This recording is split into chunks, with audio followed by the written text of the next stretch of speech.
Professor Zulkardi, the coordinator of workshop of publishing in Reputable journal, the Honorable all of the head and secretaries of department, coordinators of study programs who are joined in the Zoom, the Honorable visiting professor from Utah State University and Brigham Young University, Professor Kathy Cape Trundle and Professor Laura Wheeler. The distinguished guests, ladies and gentlemen. Assalamualaikum warahmatullahi wabarakatuh. Good afternoon, everyone. I am Elika Kurniadi. It's such a great honor for me to be Master of Ceremony in this amazing occasion. And I would like to welcome you all to workshop of publishing in Reputable Journal in Palembang, 27 July 2023.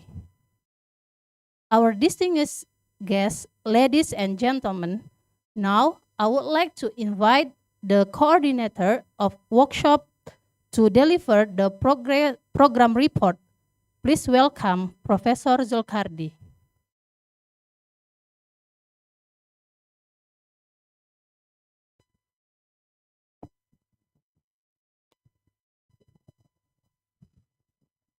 Thank you very much, Ms. Elika, MSJ. Yeah. Good afternoon, Professor Kathy A. Trundle. I'm really surprised that you are still like 3 years ago. Your pace, your performance, you know. Okay. Yeah. Yeah. Yeah. Yeah. I remember when we did the Sule conference in the hotel in Chindi in Palembang. I'm one of the, I think I'm your moderator during the time. You're speaking in the front of the almost 1,000 people from all over Indonesia during the time. Yeah. Yeah. Welcome to Palembang again, first year, and also Professor Laura Wheeler. Nice to meet you. I'm Zulkardi. I'm the head of a PhD program on mathematics education in Fakultas of Education, Universitas Sriwijaya. Now my task a chair of a workshop, publishing in Reputable journal. I already know that you already start doing here since Monday, yeah? I saw your face a little bit tired there. But of course tomorrow you are going to Lahat, yeah? Very top city near Pagaralam, yeah? Very wonderful for vacation, yeah. Okay, before I let you know that in Faculty of Education, we also have one reputable journal. We call a Journal on Mathematics Education, and I will give to you our journal. This is the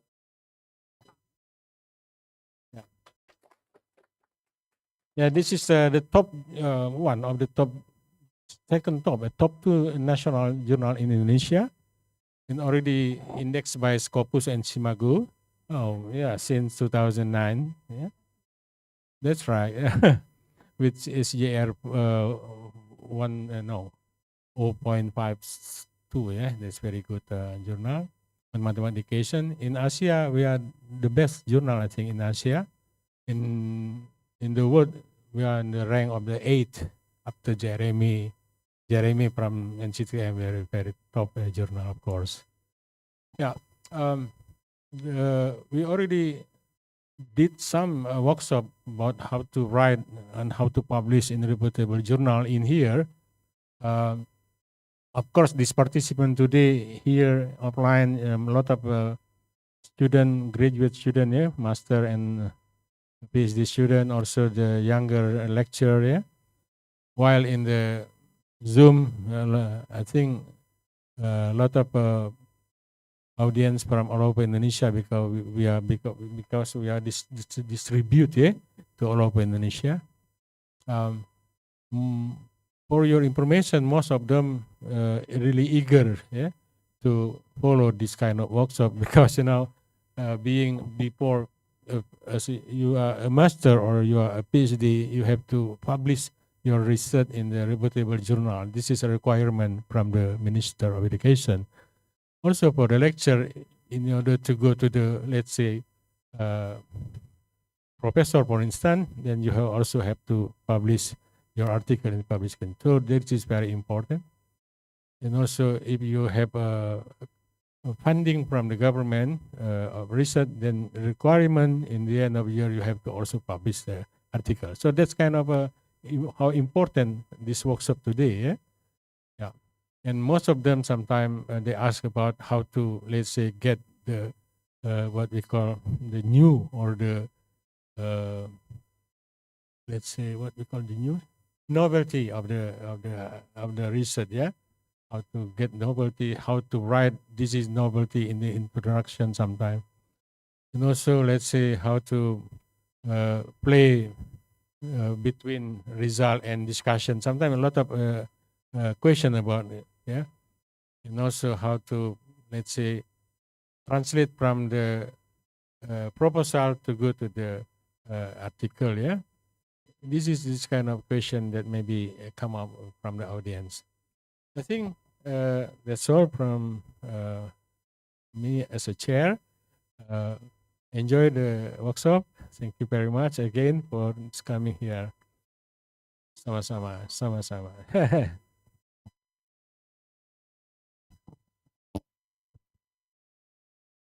Okay, thank you, Professor Zulkardi. Our distinguished guests, ladies and gentlemen, we are now ready to move on to our agenda today. We are very privileged and excited to listen to our speakers from Utah State University, Professor Katie, and also the Professor Laura from Brigham Young University, with our moderator today, Dr. Duano Sapta Nusantara. Okay, please. Thank you, Ibu Elika, for very kind introduction. Assalamualaikum warahmatullahi wabarakatuh.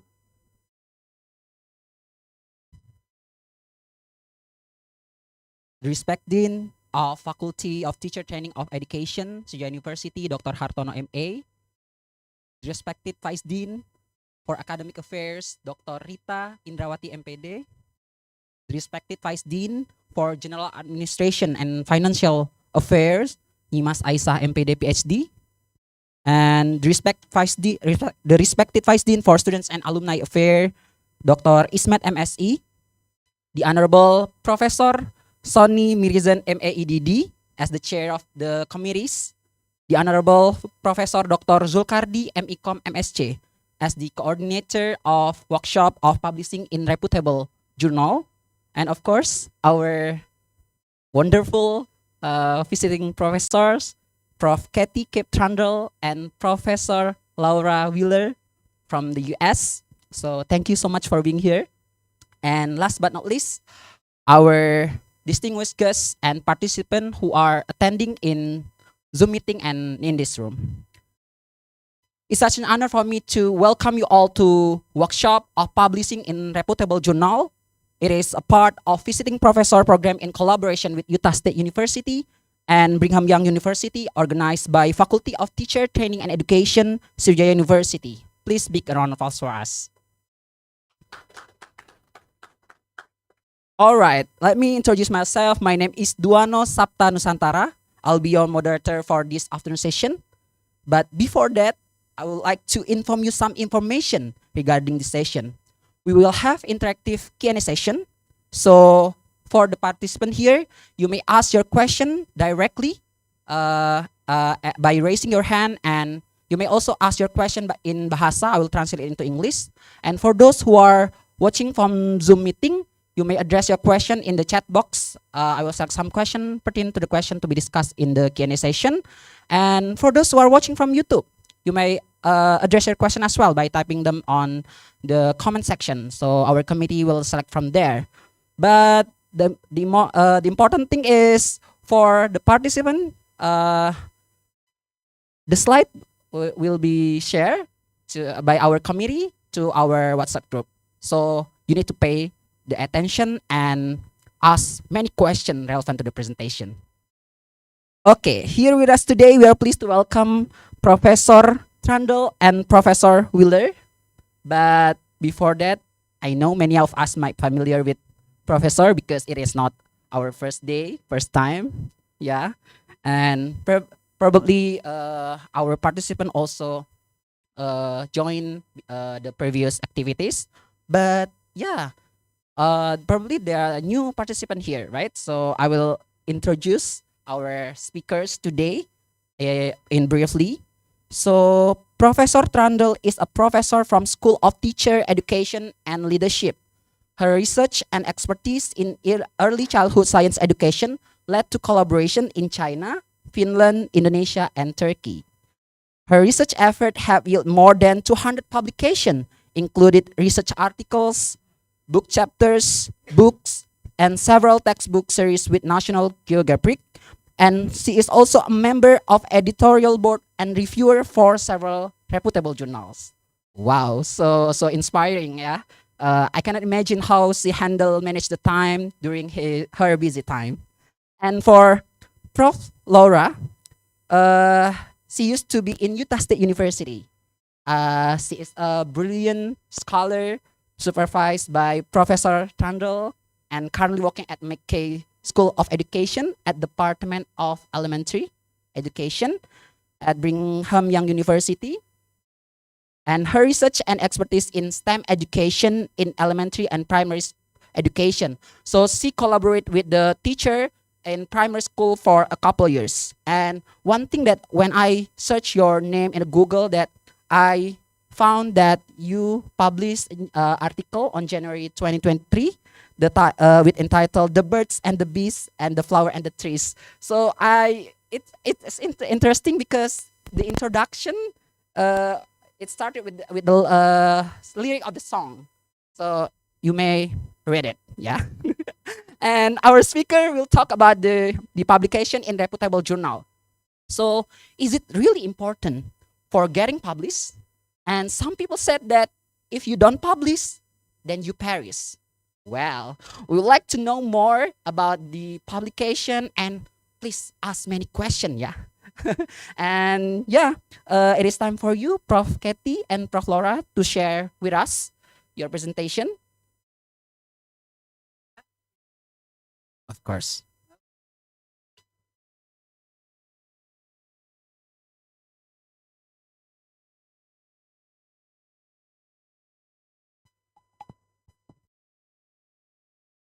So I normally speak in the mornings and I normally say Salamat Pagi. So I forget Ibu Rita, Salamat Sia. Salamat Sia. So I've had more practice with Salamat Pagi. So I appreciate and I feel very honored and I am deeply grateful for the invitation to work with you. And the other thing I'm deeply grateful for and humbled is that you make the effort to speak to me in my language. And I apologize to you, I do not speak your beautiful language. So your English is excellent. I have been very impressed with every session. And I encourage you, it's perfectly fine if you want to speak in Aussie. Fine. And then and have the interpretation. But I just wanted to say that we come to you and we don't speak your language, and we appreciate and acknowledge that you make an effort to speak ours. Your English is excellent and beautiful, so thank you. We're talking to you today about publishing in reputable journals. And next slide.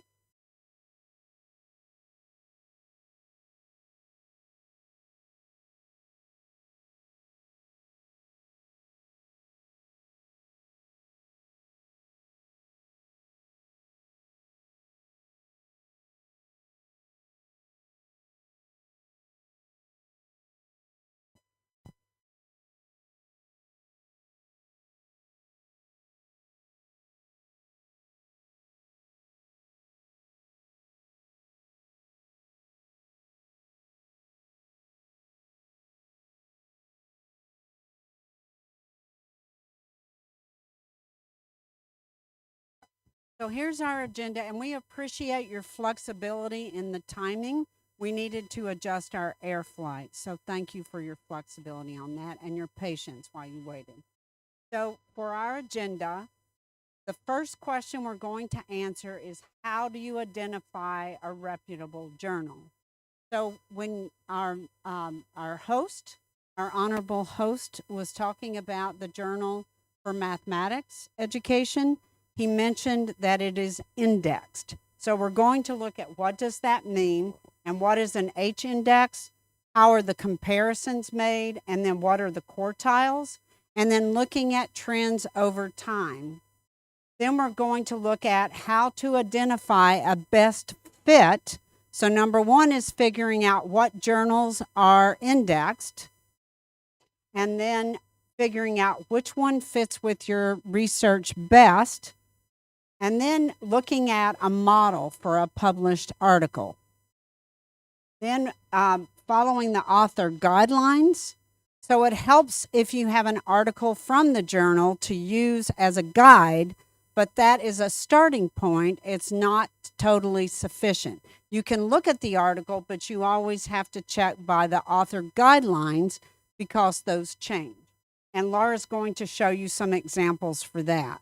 Then I'll talk to you about reasons that articles are rejected. So in other words, things that we need to be aware of if we want the article to be accepted.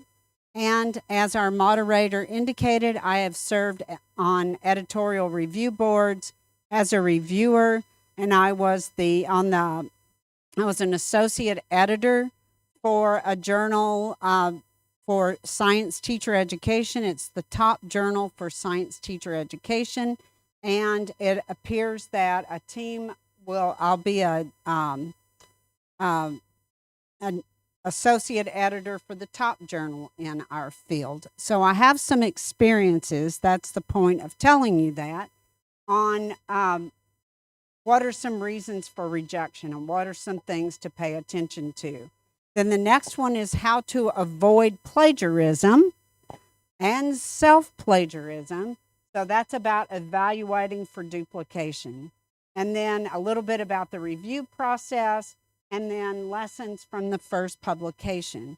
So, and I do want to say this, I did not have the privilege of being Laura's advisor, but Laura and I have worked together since she came to the university. So she was supported with some funds as a doctoral student to work on research projects, which some she was paid to do, but she volunteered to work on research projects. So working with Laura and every doctoral student that I have advised, all of them have published. So every doctoral student I worked with has published. Laura has published, and a mathematics education doctoral student who is not my advisee also is published following this same format. So I know it's successful, and here's what I want to tell you. It seems daunting, and especially when we say publish or perish. That what I have to tell you is it is not rocket science. So it is taking away the fear of it and being systematic and being thorough. So it's doable, and we have living proof from the students I've worked with. Laura and our team, we have published a total of 4 practitioner articles, and we are working on 2 research articles, and that's past 2 years, right? So, and we have some others that we're still working on. So that's really good success in 2 years.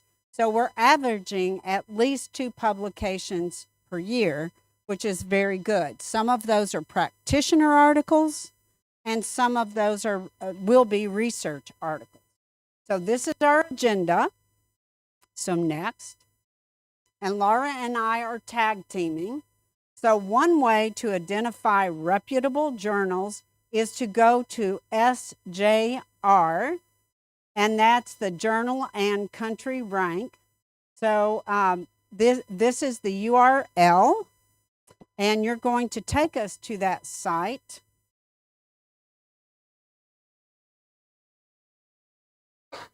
So you can see, and you can go in there for, if you want to go ahead and access. So you can see at the top, www.sci.magojr.com.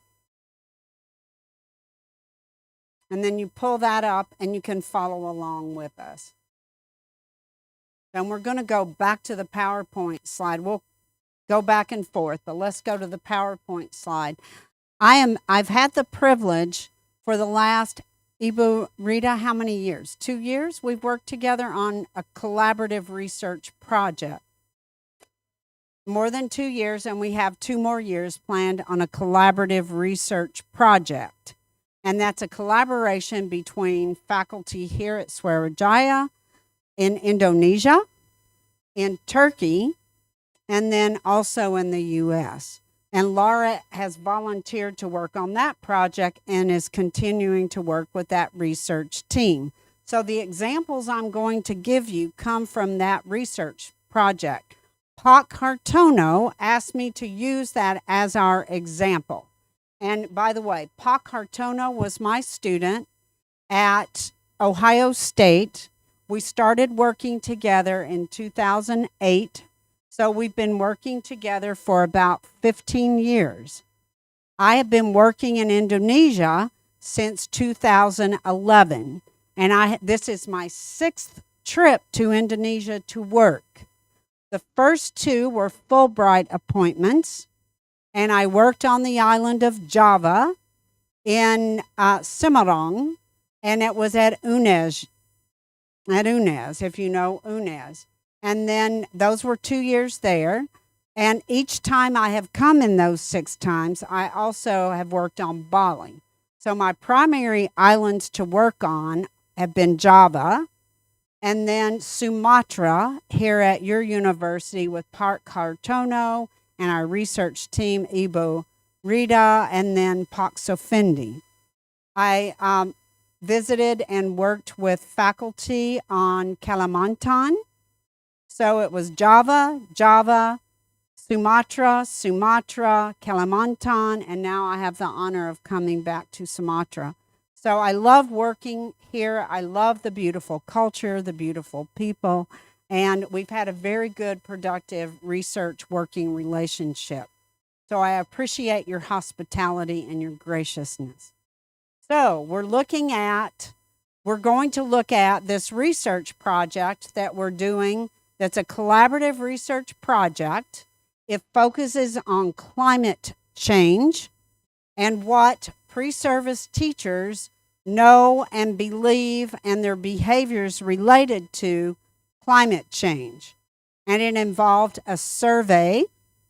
And for Indonesia, we had over 2,000, I think it was right at 2,300 respondents. Compared to Turkey, where we had about 400. So that's a big difference. 400's good. 2,300 is amazing from Indonesia. And then from the U.S., we had about 100. So Indonesia was really spectacular. And so that's why we've been able to move ahead with that research. That research, the number one step is designing a good study on something that can be publishable. So we'll talk about that as we go. Climate change is a pressing issue, and we didn't find any research published about teachers' beliefs related to climate change in Indonesia. We did find a study on climate change published in Turkey. And one of our collaborators, and it's Ibu Elvan, she is in Turkey, and she worked on the development of the instrument that we use. So we use that here in Indonesia with a translation and a translation into English in the U.S. And we have her on our team as an expert, and she is a climate change expert in that area. We chose a good topic. something that is timely. It is critically important for everyone globally. Why do you think it's really important, more so for Indonesia? It's important for everyone, and we all need to be doing our part. But Indonesia is described as being in a volatile climate change area. What makes Indonesia more vulnerable to climate change than some other places? Ideas?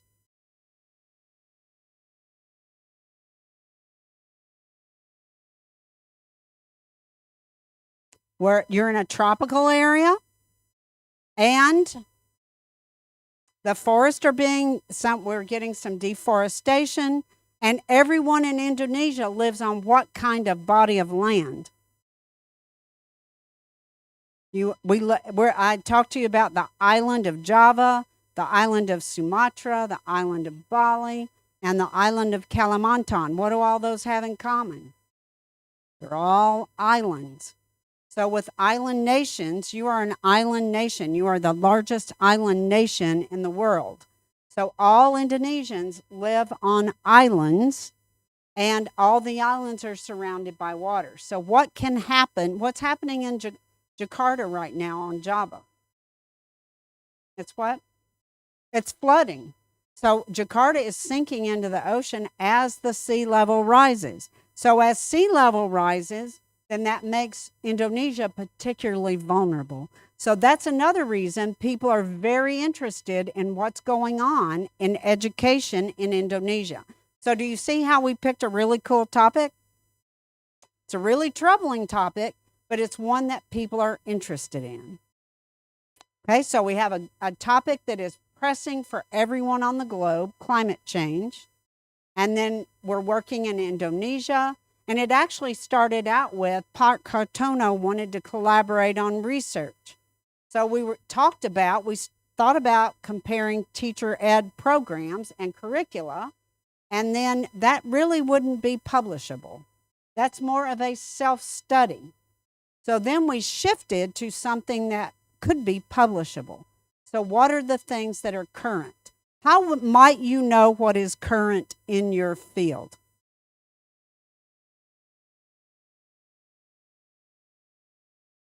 How many of you have looked at a research journal in your research classes? Raise your hand if you've looked at any table of contents and any research articles in your classes. You need to translate.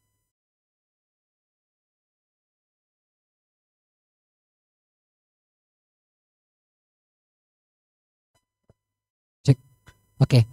Tadi, pardon, can you repeat? Raise your hand if you have looked at a research article in your research classes or looked at a research journal. Oke. Oke, di sini dari teman-teman ada di dalam kelas, misalnya ada mata kuliah research method atau misalnya kajian jurnal, itu berapa banyak kira-kira artikel yang dibaca, dikaji gitu. Anyone looked at research articles? Well, this is something I would encourage you to do. To look at a research journal. That's the first thing I did here. Okay. With this journal, to look at the table of contents. And go look at the table of contents. Look at the table of contents in the journal to see what's being published. So look at the things that people are publishing. Okay. And we're good. So what did you want us to do? Okay, that's a great idea. So we'll show you the table of contents. Laura, can you get a picture of the cat when the cat comes through? I've been trying to do that my daughter loves cats, and this cat comes through the room and I never can get a picture of it. I need to send that to her.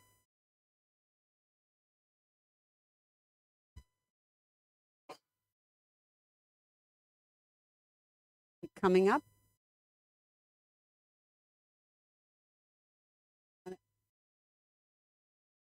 There we go.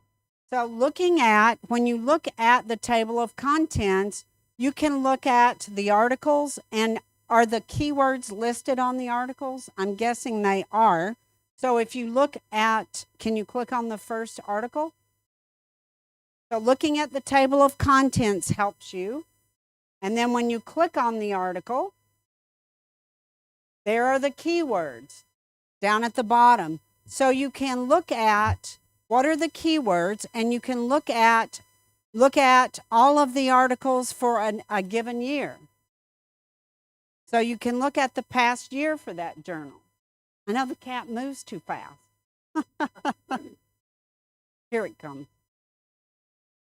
Okay, so looking at the articles in the journals to see what is being published.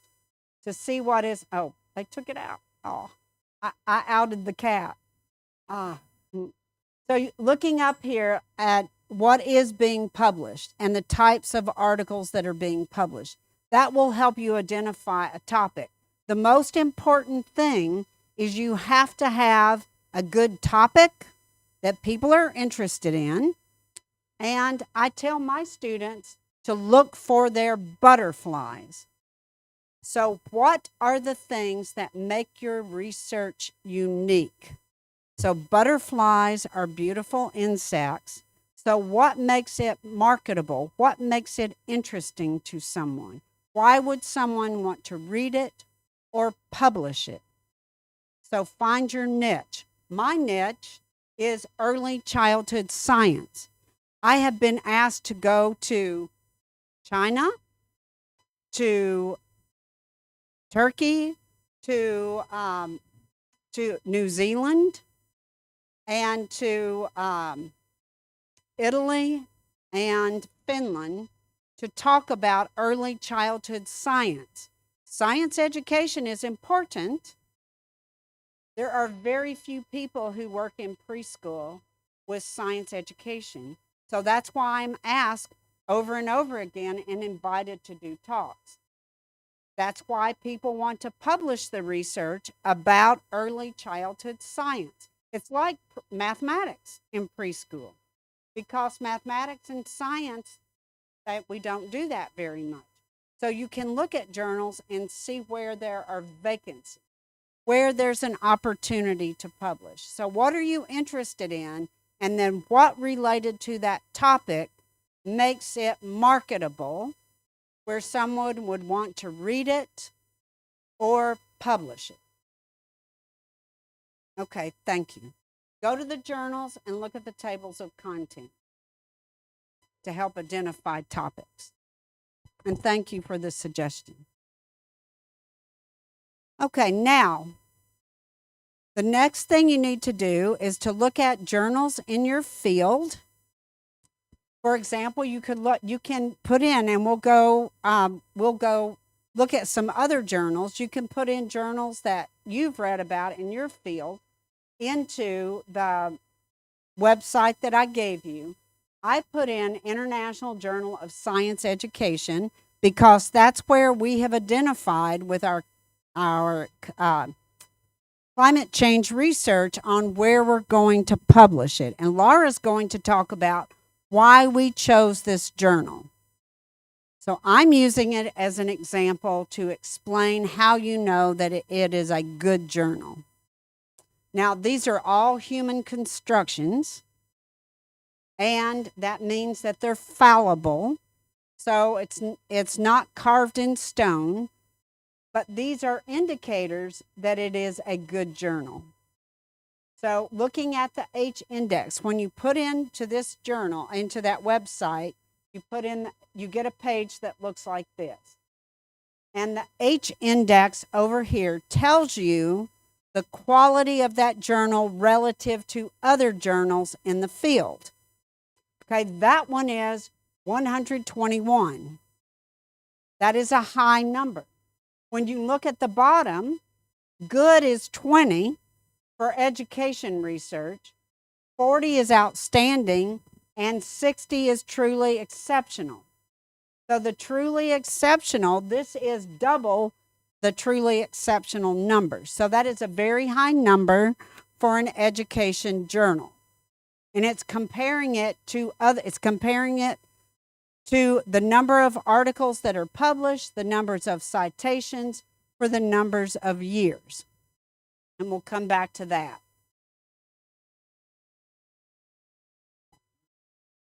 Okay. You see, the Simego, yeah? The Simego using her index as an indicator for ranking, yeah? Quartile 1, quartile 2, yeah. Yeah, my journal is only 24, I think, high index, so that's why ranking in the Q2. Q2, yeah. It's good. It's very good. So you said it was the ranking is for your journal is 24. Yes, so that is a good journal. And one of our top journals for science education just now got ranked. So to get ranked is hard. So it is a big deal to have a ranked journal. Yes, it's been ranked for about 5 years. So usually, and it's a newer, when did you start publishing it? 2018. So that is truly remarkable. That is outstanding. That our journal didn't do that, and our journal has been published for decades. And we just now got it ranked. So it's a huge deal, and that is a great tribute to your professor and to your university. H-index, what that means is looking at the number of papers that are published in that journal that have been cited for H number of times. So if it's 20 papers that have been cited at least 20 times, then the index is H. So how many papers have been published over how many, and with how many citations for international journal? If it's 20 papers have been cited 20 times and the H index is 20, how many papers have been cited for how many times for this journal? 121. So 121 articles have been cited 121 times. So it's the rate of citations based on the numbers of articles. So it's relative to the numbers of articles. So for your journal, which is good, and especially to have a Q2 ranking in 5 years is really amazing. That it has 20 articles that have, or did you say 24? 24 articles that have been cited 24 times. So it's citation rates on numbers of articles. So any questions on H index? Yes. Oh, here's the microphone.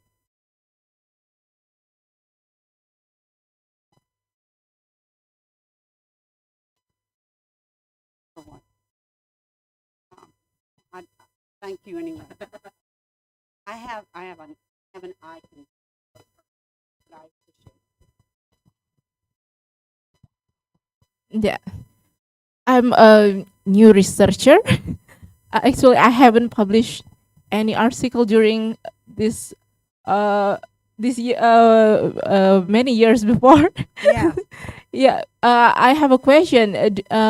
In your opinion, what's the minimum H index that we have to consider to A publish public- our article? Yes, a publication is good. A publication can be good and not be indexed.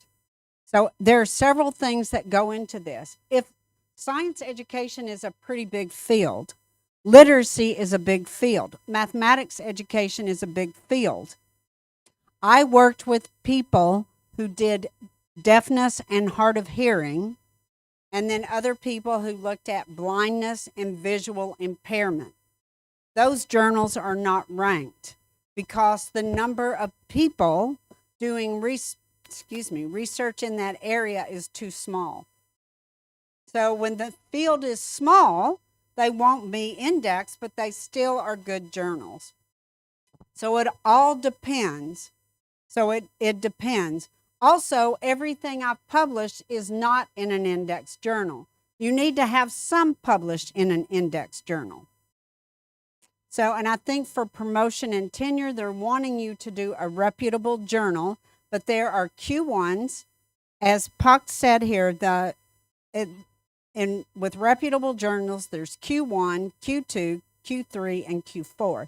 So if they're ranked at all, it's good. So Q1 is a higher rank than Q2. And the fact that your journal is a Q1 that means it's as good as this one. So if you can go to the next slide, please. So here are the H indexes, and we'll come back to your question. We're getting there. So here are the H indexes. These are education journals. And the Review of Educational Research, that is an AER journal, and that is ranked higher than the International Journal of Science Education. But they're both Q1, and we're going to talk about Q1 journals. Well, actually, you can see all of those are Q1s. And it ranges from 51 up to the highest, which is 215. So all of those are Q1s. Your journal here has a 24, and it's a Q1. So Q1 is the goal. So if it's already in a green Q1, that is one of the top journals. That's called a top tier journal. A Q2 is a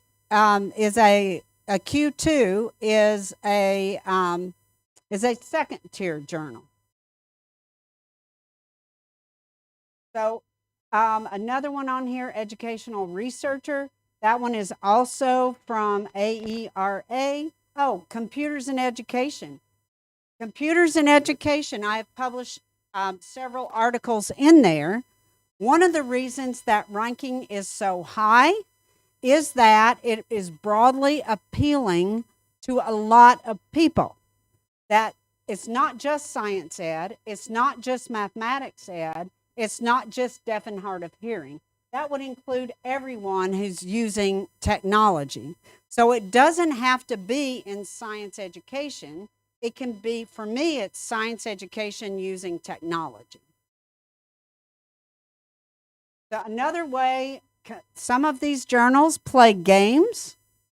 And the game they play, when I published in Computers in Education, they sent it back and said, we accept it. Now go back to our journal and find some more articles to cite. So they direct you to go cite more of their articles, which increases their H rate. So it is self-serving. So it's a bit of a game. So they're gaming the system, but also they have a lot of really excellent articles that are being cited. If they just did that, if they didn't have good articles, no one would be citing them or submitting their work. So does anyone have a question on H indexed? The number of papers with the number of citations.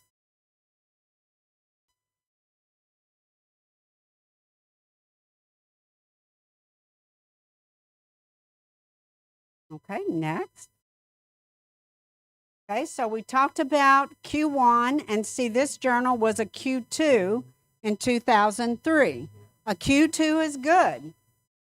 So the Q1, and this one has been a Q1 throughout the time period they're listed. So 1999 to last year. So 2022 is the most recent year because they do the analysis after the year is over. So it's done on an annual basis. You can also have an H factor for the last 5 years and for the journal overall. So because they want to look at what does this mean for what's being published most currently. So Q1, those are quartiles. So the Q1s are the top tier journals. Q2 are second tier journals. Q3 are third tier journals. And Q4 are fourth tier journals. But many journals are not indexed at all. So Q4 is better than not indexed at all in general. So questions?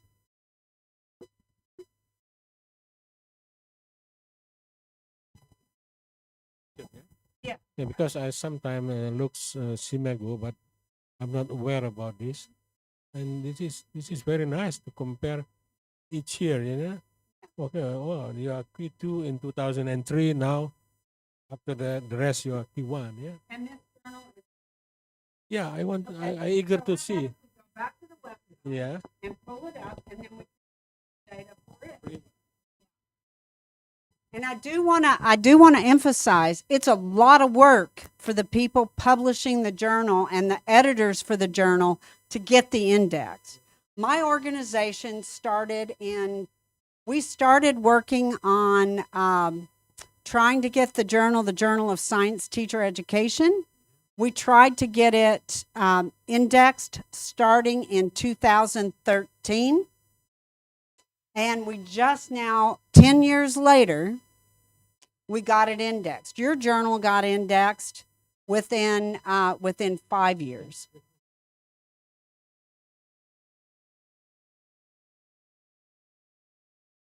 Yes, yes. JRME, yes. You want to click on it? Yeah. Yes. And see your university is there. Yeah. It's awesome. So this is an H index of 23. So keep scrolling. So it's very good. There's your university. Yep. And keep scrolling. Well, and it is a Q2, and that's in 4 years. You got, but when did you start?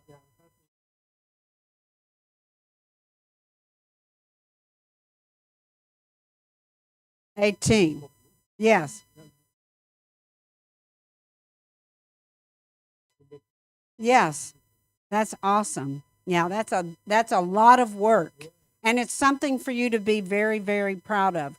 We don't have a journal at our universities that are indexed. So we don't, you have something we don't have. And then it tells you comparatively about comparing to other journals, and it ranks very well next to MERJ. Yes, yes. Okay. And let's go back. We can go back. If you'll go back up to the top, and we can do another search of the website, not the PowerPoint. The same where we still were.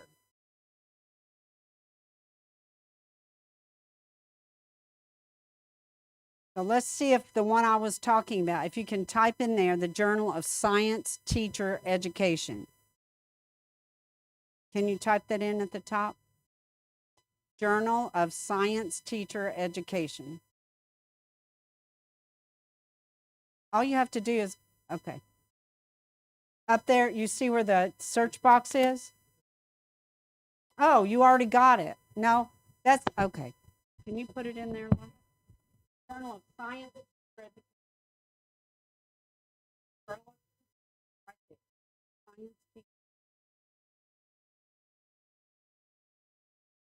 Science teacher education. No, science, no and. Okay, now search. Okay, and then click on it, please. Okay, so it's 53, but it took them 10 years to do it. 10 years to do it. So, and we'll scroll down, and it just now got approved. Scrolling. Yep. And, oh, it just now got approved, but what they have done is they've gone back and logged for the previous year. So, and that you can see how it improved over time. So that's why it got accepted, is because of the improvements. I was on the editorial review board, and I was an associate editor of that journal. Yes. Yeah. Possible. Okay, so if we can go back to the PowerPoint slide, but you can go put in any journal that you're interested in into the search box and get the data. So knowing that the quartiles for those. Okay, so that's the comparison over years. You can look at trends over time. This is on that website. So the top one is looking at the ranking for SJR. The next one is the total number of documents, and if you can, this is for International Journal of Science Education, where we will submit the climate change research. You can look that they're publishing more articles over time. And you can look here for citations. The citations are going up over time. So this is saying that it's a healthy journal, that people are continuing to publish in it, and they are continuing to cite that journal. So it compares, if you look on the far right graph, that's citations per document for 4 years, 3 years, and 2 years. So looking at those time periods. And then they also monitor international collaborations. For example, our research with your university and your professors will count as international collaboration. So that means people from different countries are authors on that work. And then looking at citable documents and non-citable documents. So, and then looking over on the far right, the pink means the documents were not cited at all. And then the green shows that the percentage of documents that are being cited. So over time, you have a bigger percentage being cited and a smaller percentage that remain uncited. So that would be the goal, is to have the articles being cited. You're publishing things that people are interested in. So this is an indicator of its influencing the field, meaning other people care about that work. It's helping to inform other research. So questions about what is a reputable journal? No, sorry. To have a lot of questions. Yeah. Yeah. In our experience in the publisher of journal in Indonesia, it is not easy, in the international collaboration part. It's not easy to, let's say, have an author from abroad, Yeah. Yeah. Maybe you have suggestion how to get. That's a great question. It's hard to get an international collaboration. And there's a saying in the US, it's not what you know, it's who you know. So the Pak Hartono and I worked together at Ohio State. So we've maintained that relationship over time. And because of Pak Hartono, I'm working with faculty members here. So that is finding someone who is agreeable and supportive in that research.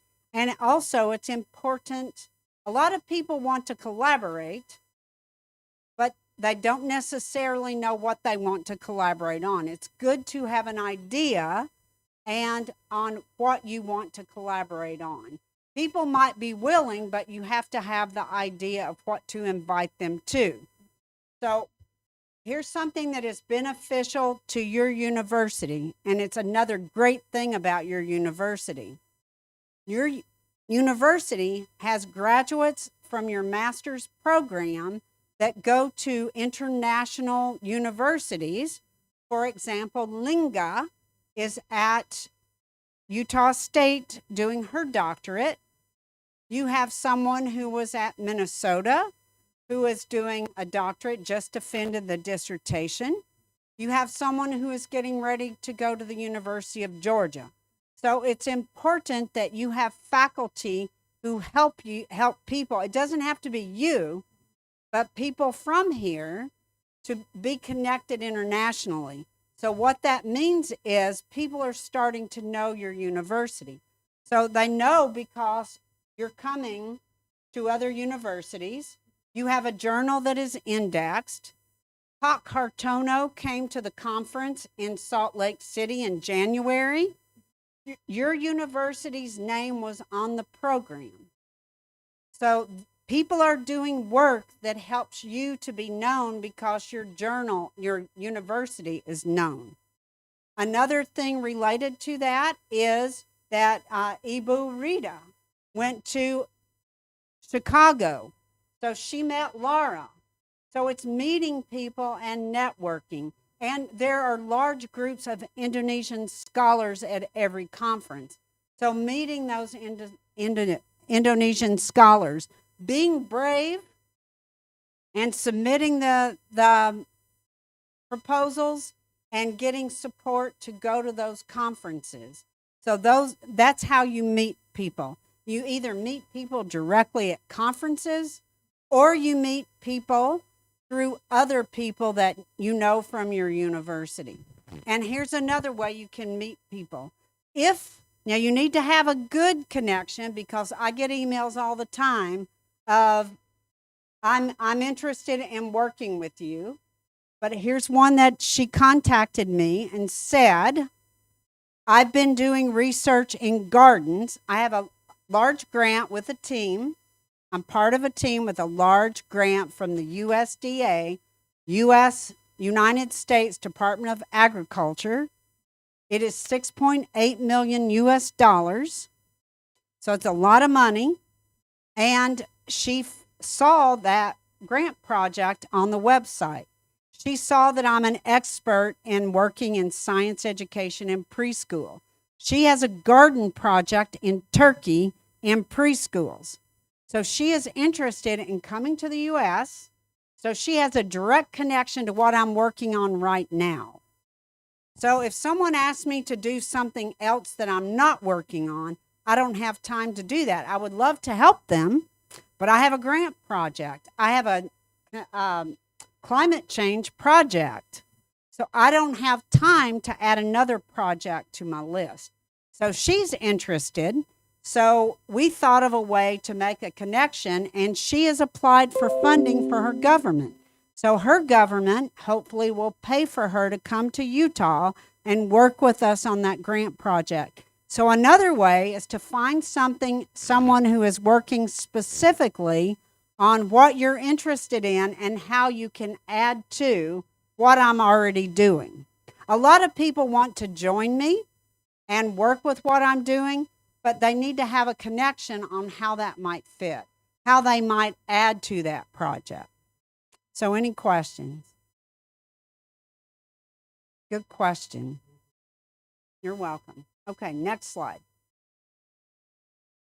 Okay. So are we together? Okay, so now it's we talked about what is a reputable journal. The next question is, how do I find the best fit? So these are the things you're going to work on. One, the most important thing you can do to get published is make sure you're reading lots of research.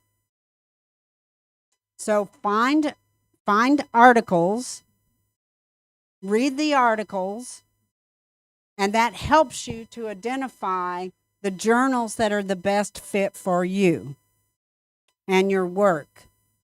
And if you're not sure, ask others about some journals to suggest. Okay, so reading articles is one, assessing the journal, and then looking for the best fit, and then deciding on where you're going to submit it. And then I've got some things to share with you about things to consider. Okay, next slide. So as you're reading, look at what types of articles are they publishing. Look at what are the components of the articles. Who is the audience? What is the tone and style?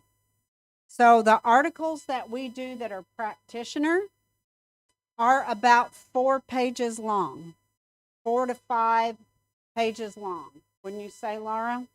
4 to 5 pages, single spaced. That's a practitioner article. The components of the articles usually have what he noticed. some kind of anecdote, something that's eye-catching, a quote. So the lyrics caught his eye, it caught his attention. So it made him be interested in that. So some kind of hook to draw people in. Then that's one part of what's in the article. Then looking at what other things do they include? If it's a research article, they include the lit review. They include an abstract. They include methods. They include results. So looking at what are the components of the article. The audience for the practitioner articles, we've done some for early childhood elementary teachers. We've done one for high school teachers. We've done a couple for middle school teachers, and we're doing another one for middle school teachers. So those are specific audiences. Those have a conversational tone. So it's like talking to someone. So it's sharing with someone in a conversational way for teachers. When it's a research article, it is clinical. So it is not conversational. So it is, they want to know the details and they want it stated concisely. So you don't have anecdotes in general. You don't have an interesting way to start the article necessarily. So looking at what is the tone and the style. And then the next slide. So on this one, looking here, on this one is looking for alignment. When you're looking for alignment in terms of what you might submit, what journals you might submit to, looking at these, where these are published, this might give you ideas. If I'm doing an article, if I'm reading an article that's related to my research, I can go to the citation list and I can see where are those articles being published. So those are other journals I can check out because it relates to my topic. So these are about education leadership. So these are about capacity and leadership. These are leadership articles. So those are journals that publish leadership. So you can go back to your article that relates to what you're interested in and see where those articles are being published, and you can check out those journals. So if you notice educational policy, review of educational research, Journal of the Social Sciences, urban education. So all of those, and Journal of Educational Change. So those are different journals you can check out that you might not know about otherwise. You can go to the website and see if it's a Q1, Q2, Q3, or Q4. So if you don't get it in a Q1, you can try to get it in a Q2 or a Q3. You want to find a good fit. You want to find a journal that's publishing something similar in terms of your research. Okay. So the next one, and Laura's going to talk about this in a little bit with our climate change article. So with that climate change article, the way we identified the International Journal of Science Education is that we looked at the mission and the contribution. So does that align with what we were doing in our research? She's going to share with you what those are for the journal. So looking at, assessing it to see if it's a good fit with the mission and the contribution. Do they want the kind of research we're doing? And then deciding, next slide. Okay, then you've done the reading, you've done the assessing, and then you want to decide, is it best aligned with your research? And then things to consider. Think about, why are you choosing this journal? Why is this a good fit? So it's making a strategic choice based on data. research is about data. Choosing a journal is about data. So you're doing an analysis of the journal to see what is the best fit. And then you want to look at the odds of publishing. So if they are only accepting 10%, you can look at the acceptance rate. If they only accept 10% of, let's say they have 50,000 articles submitted every year, and they only accept 10% of those, or 5% of them, are those very good odds of getting published? No. They're getting a lot of submissions, and they're not accepting very much. So you want to look at one that you have a reasonable, if it's your first publication, it's probably not going to go into a journal. Mine didn't, that had a 5% acceptance rate. You know, do they have a 25% acceptance rate, 50% acceptance rate? It's a higher odds. So what are the odds of being published in that journal? And you can find that information online, or you can email the editors. So any questions about assessing for a best fit? Yes. And yeah, thank you. Thank you for the opportunity. I'd like to ask, in your opinion, as editor and reviewer, what makes journal deserve to be accepted or rejected? Oh, we're going Thank to you. talk about that, about why things get rejected. That is a great question, and that's coming up later in the presentation. That's awesome. Well, I will tell you, one of the things that will help get it accepted is you need to make sure it is the right journal aligned with the research you're doing. Because if it's not, they're not even going to send it out to reviewers. They'll say, this is not aligned with our journal. So you will waste time submitting it to a journal that doesn't fit. Okay, next slide. Okay, and now this one, Laura's going to talk about why did we choose IJSE. She's going to give you a specific example for our climate change research. So any questions of me before we switch to an example? And then Okay. I'll come back. Okay, we'll do so we have questions right question now. from the participant. At this point, we want to pause and ask questions. So, and will you tell us your name and your program? Okay. My name is Fitra Madani. I'm from Mathematics Education. I want to ask to Prof. Katie. When we try to make research, we will search or read about trend in this time, and we will find many trends chart like uptrends, downtrend, and horizontal trends. So, what is the best chart for the trends over time, and how do trend analyze so that we can assess, decide on, consider that trends, journal, or a publication? Publication. Okay. Thank you. Can you go back to the trends slide? That's what you're asking about, the trends. And I showed you one that has positive trends. That's the one we're working on. If you notice, all of these lines are going up over time from 1999 to 2000. So the numbers of external sites are going up. The citations are going up. The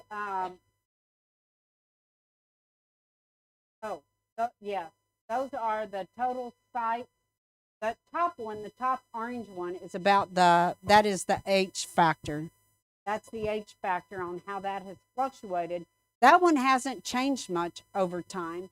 It's gone up some and it's come down some, but it's mainly stayed above 0.75 recently. So you want it to look stable.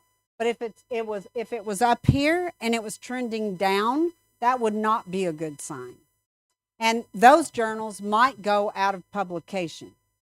So if they're trending down, that is a bad sign. So on the total documents, that's going up. And again, if they're trending down, or if they have big fluctuations, that means they're not stable. So if they're going up, that's a positive for total documents. If they're varying a lot, that could be an instability. Or if they're trending down, that could mean that the journal is about to go defunct and stop publishing. That's what it could mean. Right. And then citations per document, you hope that those are going up over time. And overall, from 1999 to 2020, 2020, they've been going up. There are some fluctuations, but over time, if you look at the trend, it's an upward trajectory. So you want to be looking for the upward trajectories. Now this one, here's why they do this one. On this one, if you had, as it was spiking green are total cites, and these are self-citations, okay? So if the self-citations were going up drastically, then that would be influencing, and that doesn't necessarily mean that they're having a high impact. So it's okay to do self-citations like Computers in Education ask us to do that, but if other journals are not citing that journal, then that is a red flag. So if this is going up and this is going up with it, then this upward trend could be driven by self-citations. That's what that could mean. And then cites per document in general are going up, and external cites are going up.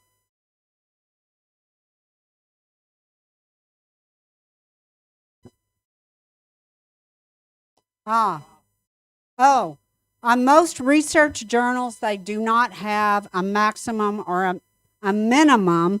Now, here's what I have said as a reviewer. When I'm looking at it, if those citations are old, like older than the past 5 years, then they need to be something that is what's the word? If they're the recent 5 years, they're current. A seminal. Seminal means a major piece of work that everybody cites. So if it's old, like older than 5 years, 5 to 10 years, it needs to be something that is seminal, that is key for that research. So they need to be current, and they need to be well documented. So when you make a statement, then you need to say that's not your opinion, that it's connected to the research literature. So I have said to authors, the references are not current. They're too dated. Or there are statements that are included that do not include citations. There are assertions, statements that are not connected to the literature. So those need to be addressed. So you need to make sure that you're grounding it well in the research literature and that the literature is current. So making sure it's current, and then also making sure that if there's something seminal, like a big piece of research, then you need to make sure you have cited it. And how are you going to know that? It's reading. Read and read and read. We can allow a self-citation if it is really important, seminar, for instance, or maybe this is current research. That's very important to be. Yeah, because the number, when I edit my journal, number of author try to include their article more, yeah, in order to improve. Yeah, that's right. In order to improve his high index. But that is not good, right? Yeah, it's too much. Yeah. The question is about self-citations. So I cite my own research if I'm using constant comparative analysis and I'm using the methodology that I developed in my dissertation. I cite those because they're published in JRST, my top science education journal. They're published in Computers in Education, that was up there that was the highest index up there. So that shows that my methodology has been published in the top journals. But if I'm citing things that that are not relevant. So if they're not relevant, then you shouldn't cite them, and you should only cite if there is a reason to cite it.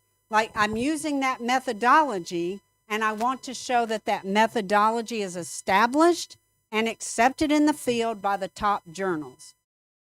It is relevant, and it's published in good journals.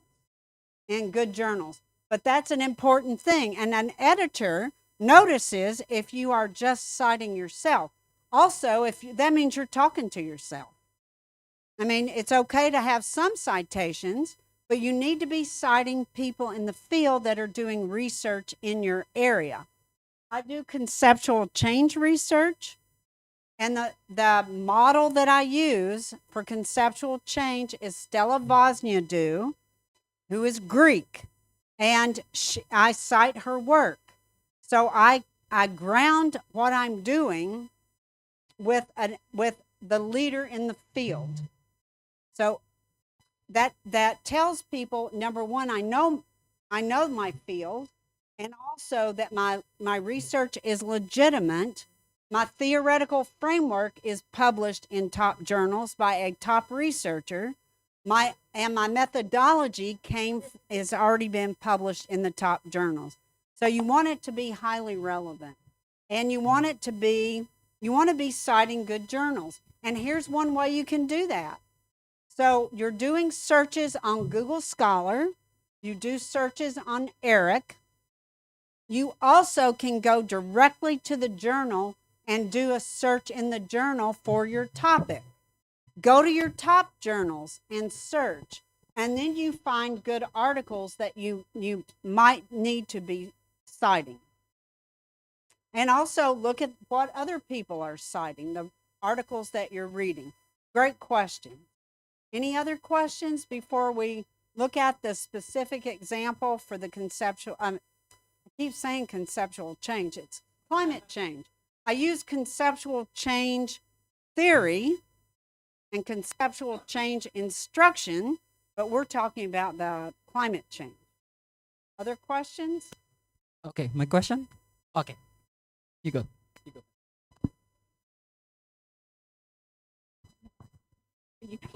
Well, I think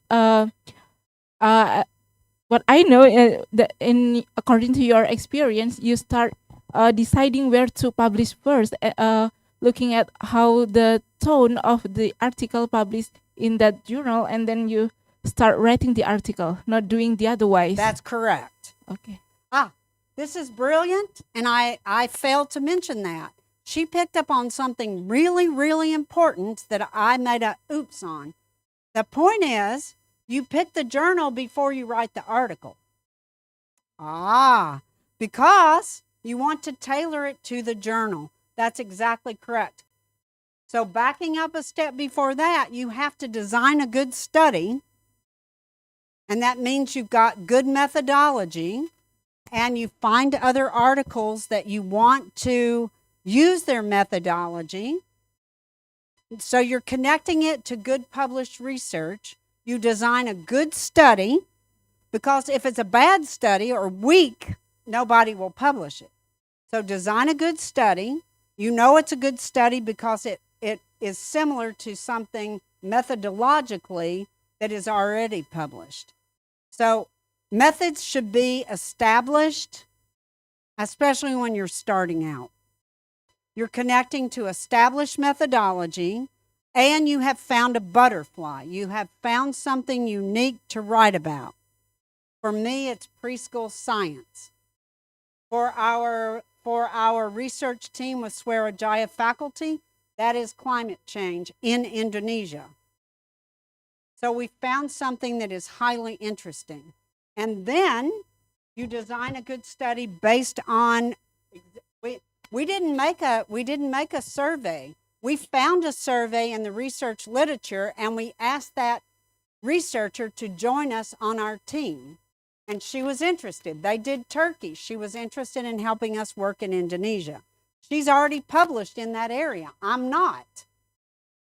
So that helps us with her knowledge and expertise. Then the next thing, after you have your data and you figure out what your trends are, you do not write the article first. You find the journal first, and then you write your article to fit the journal. Right, Laura? I mean, this is what Laura's done every time, and she's going to talk about that. That's what I've done every time, except my dissertation. You write a dissertation separately, and that's the hardest one to publish because it's a big document, and you have to distill it down to a little article.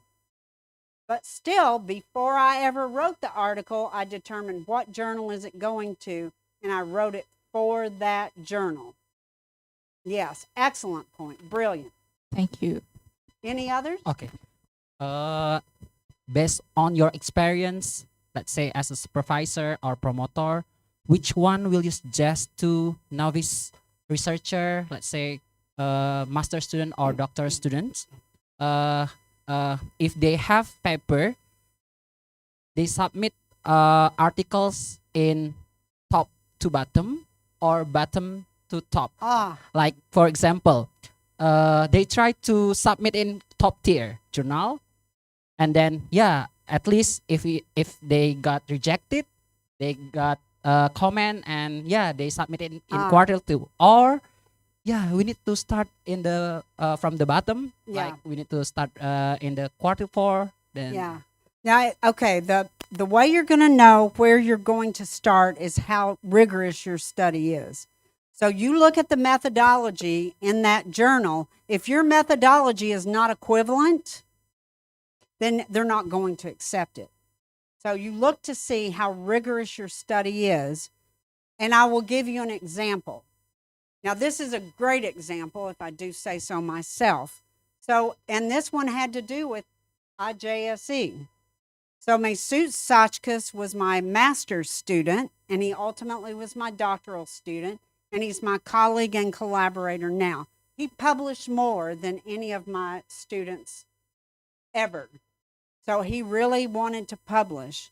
So he did a master's project. He did a master's project on misconceptions related to weather. I do conceptual change. I do misconceptions. He was a meteorologist in Turkey before he came back to do his master's and doctorate. So we looked at misconceptions related to weather. So that fit with his background, was something he was interested in. So we built a bridge. Here's another thing. I do not recommend going out in left field by yourself. My students did research on conceptual change. That's what I do. So we're doing research that is familiar to me and that I'm an expert in. I had a student do a project on action research. That's not my area of expertise.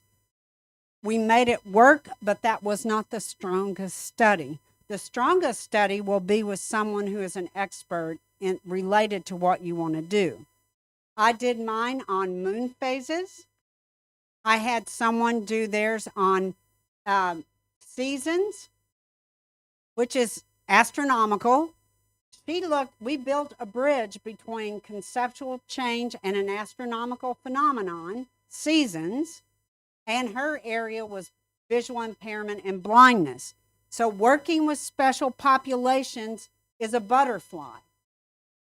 So her work wasn't even, I'm not telling you who it was, her work was not strong, but because she had a butterfly, people published it anyway. A preschool study that I worked with was not as strong as other studies. It got in the top journal because it was preschool. And I had 2 others that were stronger, and I'm an expert on them. I was their advisors. They didn't get in the same journal because theirs was not as much of a butterfly. It was not as unique as preschool. So find someone who is an expert in your area who can help you the most. So if you're out in left field, I was interested in nature of science. I didn't have anyone who could help me with that research. So work with your advisor. Okay, so the question is, do you start with tier 4, 3, 2, or 1? It depends on how strong your study is in the methodology. So you match it up with the methodology. So Masut does a literature review of all the research done on misconceptions related to weather. He does that for his final project for his master's. He gets his master's degree. He's going back to Turkey that summer. He wants experience. Doing independent studies is a good idea, working on a small project to learn how to do research. So he wanted to learn how to do interviews with preschool children. So he had done a degree in child development, but he had never interviewed children. So we came up with an interview protocol. We got IRB approval. He goes back to Turkey. It's a little study. It's to help him learn how to do interviews. It's not a high-powered study. It's not going to get him a dissertation, but it was something to help him learn to do interviews, and we did it well enough to where he could publish it. He used the methodology that I used. So he was citing my methodology, so we knew the methodology was sound. So we wrote it up for IJSE. So this is an important story. So we submitted it. You get 3 reviews. Reviewer 1 liked it and accepted it with revisions. Reviewer 2 hated it and pretty much accused us of fabricating data which was erroneous and ludicrous and libelous. Libelous means they made slanderous remarks about us that were unsubstantiated, meaning they had no foundation for that allegation, which is serious. These people fabricated data. That's serious. So we had the data, and we had excerpts from the data. They were from little children. We'd included excerpts. So the person didn't know what they were talking about and rejected it. The third one said revise and resubmit. So we get it back. We do the minor things that the reviewer 1 wanted. We addressed the few concerns that reviewer 2 gave us. We've got it all on a table. We address all the concerns of reviewer 3. We resubmit it. That is very common. It will not get published usually right off the bat. All of ours had to be revised and resubmitted. So we revise it, resubmit it. We get the reviews back. Reviewer 1 had already accepted it, so that it didn't go back to reviewer 1. Reviewer 3 loved our changes, accepted it. Reviewer 2 said nothing more than, these people didn't pay attention to my feedback, reject. So we had 2 accepts and 1 reject from someone who made unfounded allegations that were serious, that I could have, and so the editor rejected it. 2 yeses and a no, and the no had no foundation. So I told Masut, I said, I know that editor, I'll contact him. And he said, no. Our article is too good for that journal. He said, we will submit it elsewhere. We didn't change it at all. So now that was a science education journal. It was about preschool and weather, right? Okay, we resubmitted it to the Journal of Early Childhood Research, which is the top journal for early childhood. It's not science education. They accepted it, and that was a much higher ranked journal than JARS, which is my top journal. So that was finding the right niche. It was a good study, and they don't get much science education because most of it is about child development and literacy. They don't get many articles about mathematics and early childhood. So a better journal accepted it because it was a butterfly. The IJSE, the one we're talking about, it was not a butterfly. And I still told the editor, I said, this person made unfounded allegations, and this is serious, and I don't appreciate it. you know. So I think you need to check them out because they could get you in trouble. So anyway, the point is, don't be disappointed with rejection. We were rejected twice, and then we found a better fit for the journal in a better journal. So be persistent, don't let it hurt your feelings, and pay attention to what they're saying. Okay, any other questions? Thank you for the great opportunity to share. Okay, now we're going to talk about the climate change article. Well, it's already 3 o'clock. I'll go quick, but I want to be relevant and provide good information for you. But hang on, also, this is what you're wanting, right? The feedback? Are we good on time? Or you need us? Are you okay on time? Okay. Yeah. I want to answer the question. So if we could go to, I think it's a couple slides up. Yes, perfect. There. Okay, so our study on climate change has international collaboration, but most specifically, it is assessing pre-service teachers. So that would be university assessment. So what we had to do was we needed to see if there was a journal that would not only cover what's happening in the schools, but also in teacher education schools.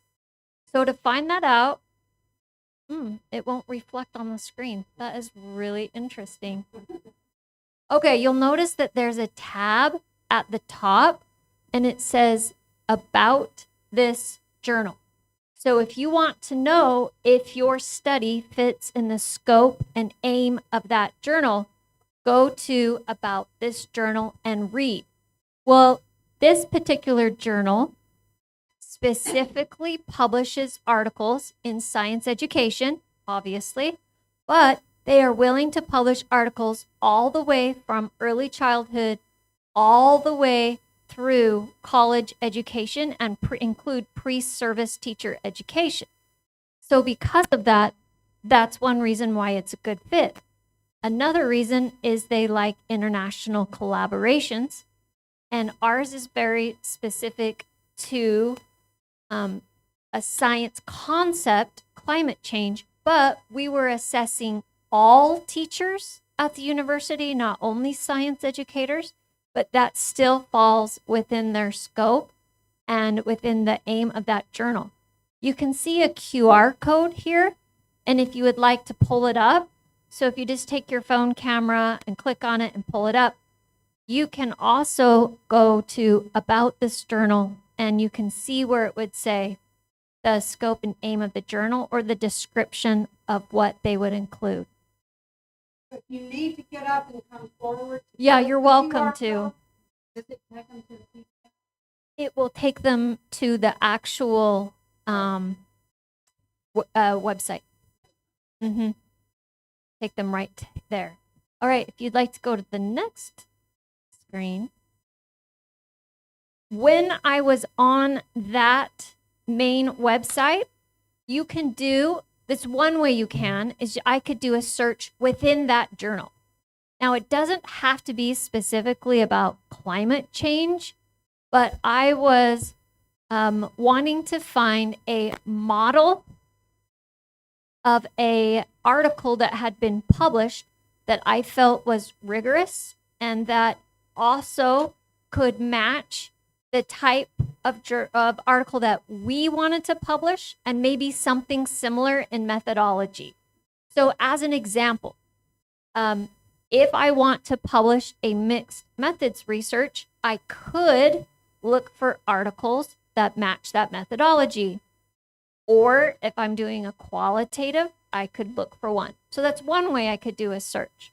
So there's a lot of different articles, but find one that you feel is a strong article that you would like to model your article after. After that, I could check for styling.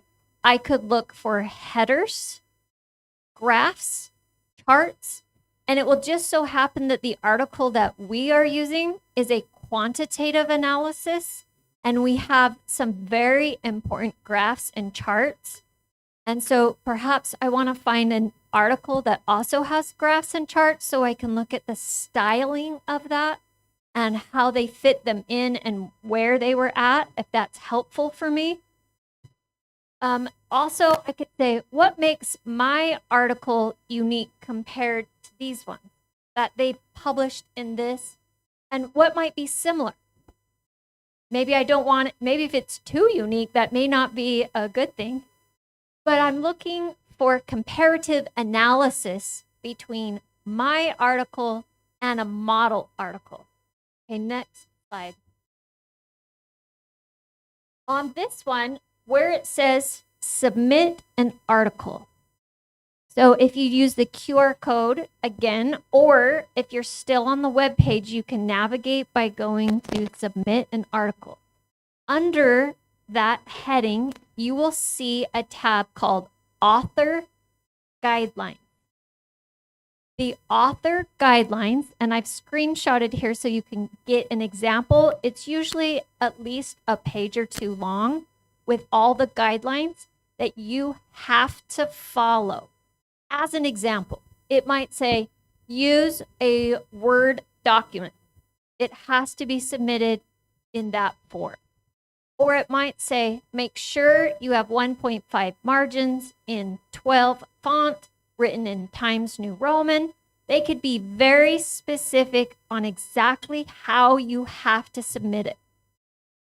You'll note that up here, one of the biggest ones is should be no more than 8,500 words.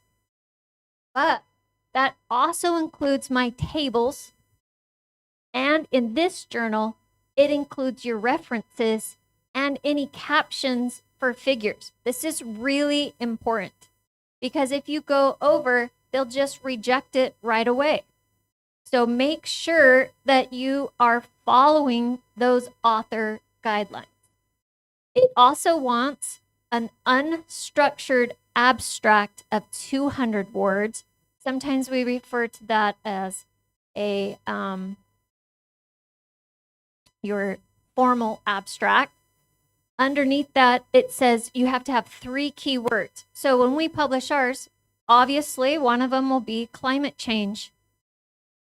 We probably will want to include pre-service teachers. And then we'll come up with whatever word. That way, if someone does a search, my article can pop up and they can cite it.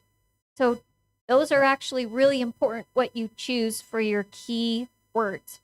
So following these guidelines is very important for your publication.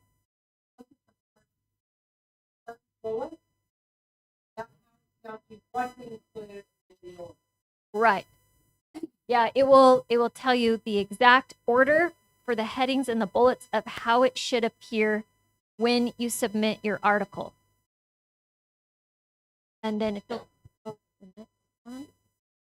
Oh, I guess I should stop here and say, do you have any questions about navigating a journal web page for finding a model article and for author guidelines, or how we go about choosing it based on the aim and scope of that?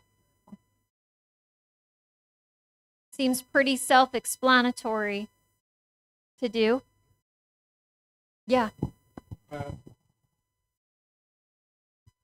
agree, one of the key to see the good article and, for example, to be, in order to write the article in that journal, we have really want to see the author guideline.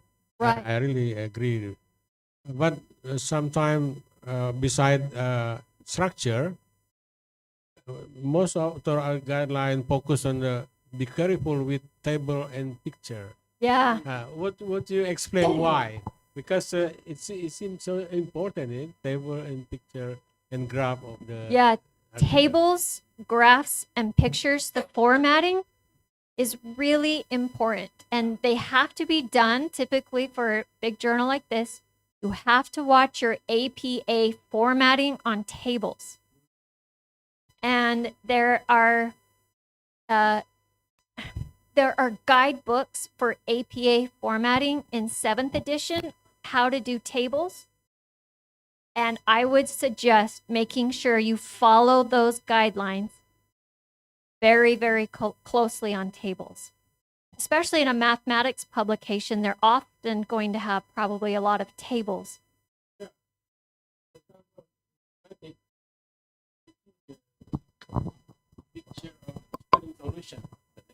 Yeah. Student solution of mathematics education, for instance. If the quality of student solution is really just copied, the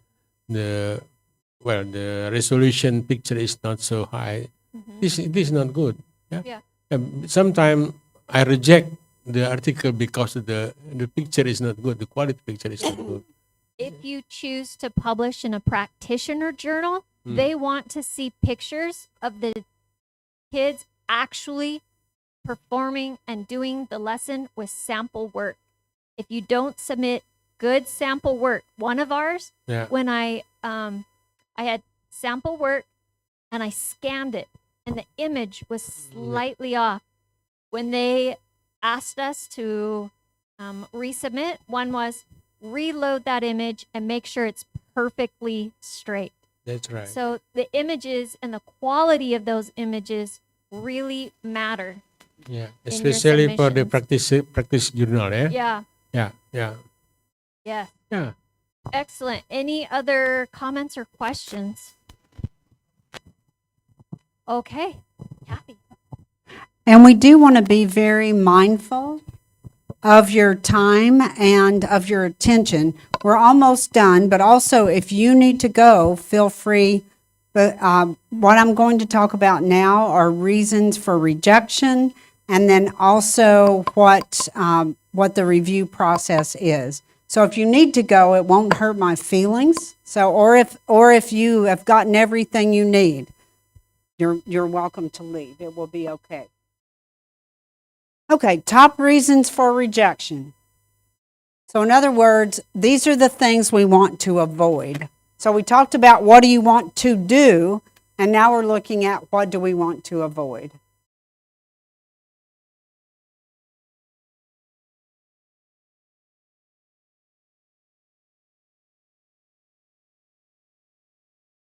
Okay.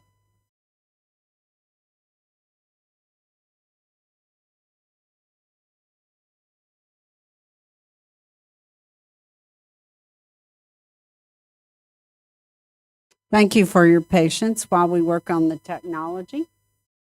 Okay. Okay, and it's shared, correct? Okay, top reasons for rejection. Here's the number one reason for rejection. The editor looks at the article and says it doesn't fit with this journal. So it's not well aligned. So that means that you need to go back and find a journal where it is a better fit. The next one is it doesn't contribute anything new. So the first one is you submitted it to the wrong journal. The second one is the topic you picked is not adding anything to the conversation. So it's not timely. You didn't find a butterfly. And that's okay. But if you want to publish it, you need to find a butterfly, something that is unique and interesting. The next one is it doesn't match the readership, which is related to not well aligned. So in other words, the top one is it's the wrong journal. The second one is that it's not a butterfly, that it is not something new and unique. The third one is that the voice, the conversation, the way you've written it, doesn't match with the people who will be reading it.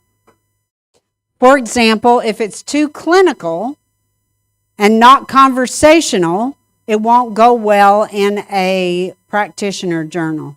So with a practitioner journal, we talk about here's what we did with our kids.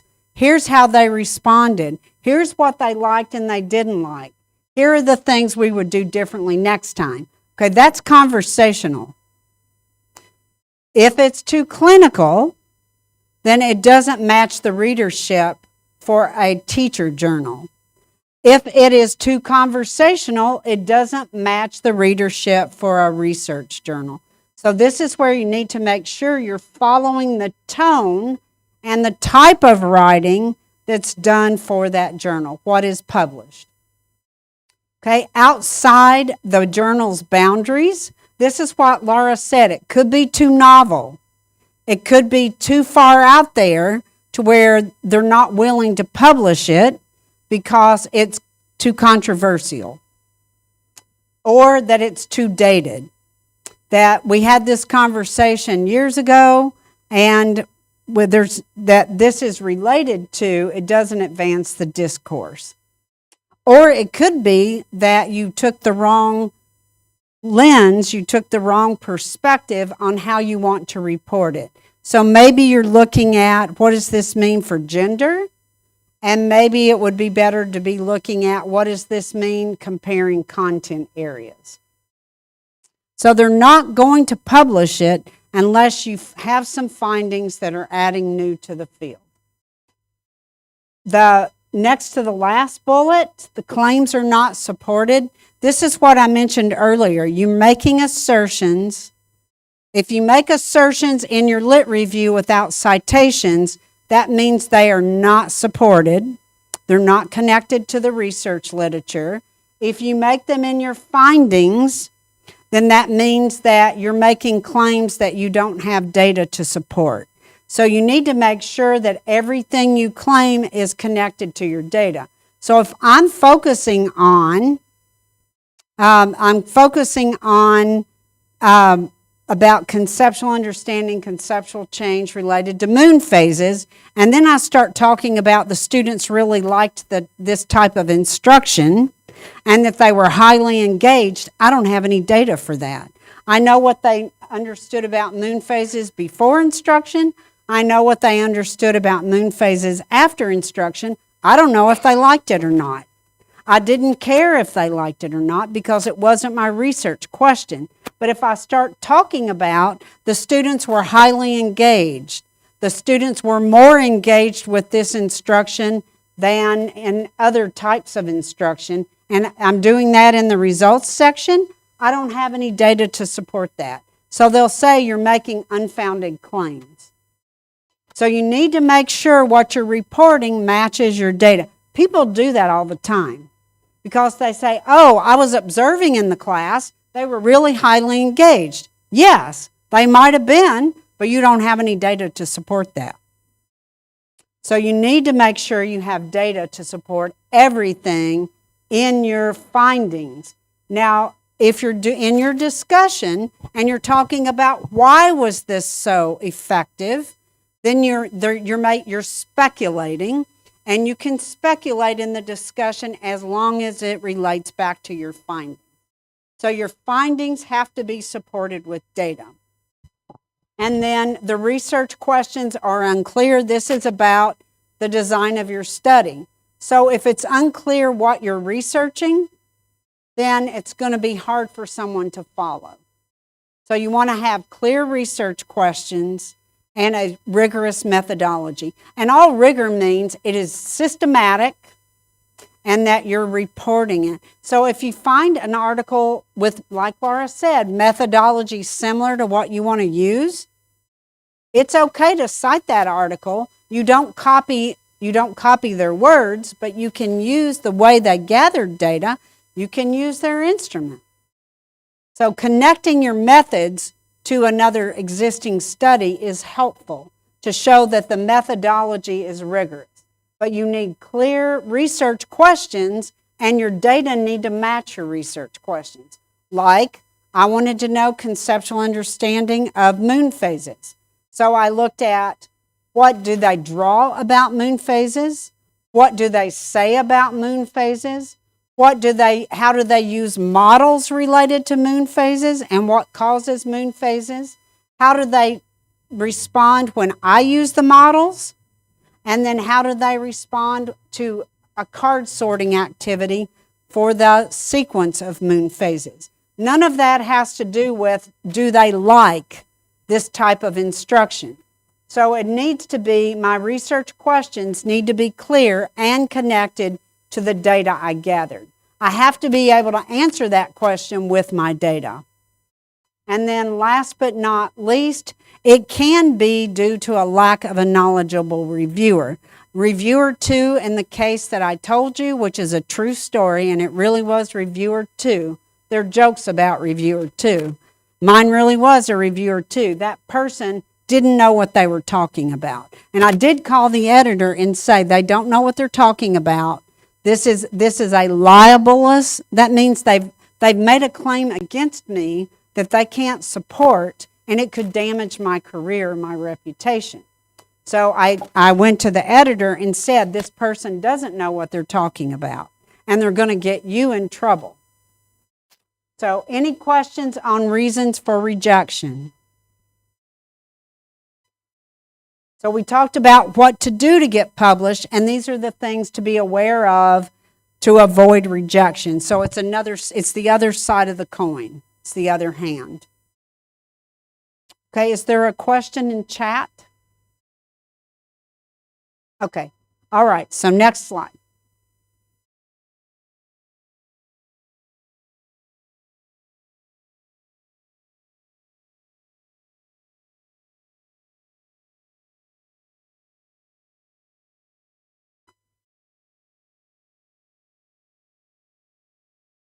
Yes, while we're waiting, certainly ask a question.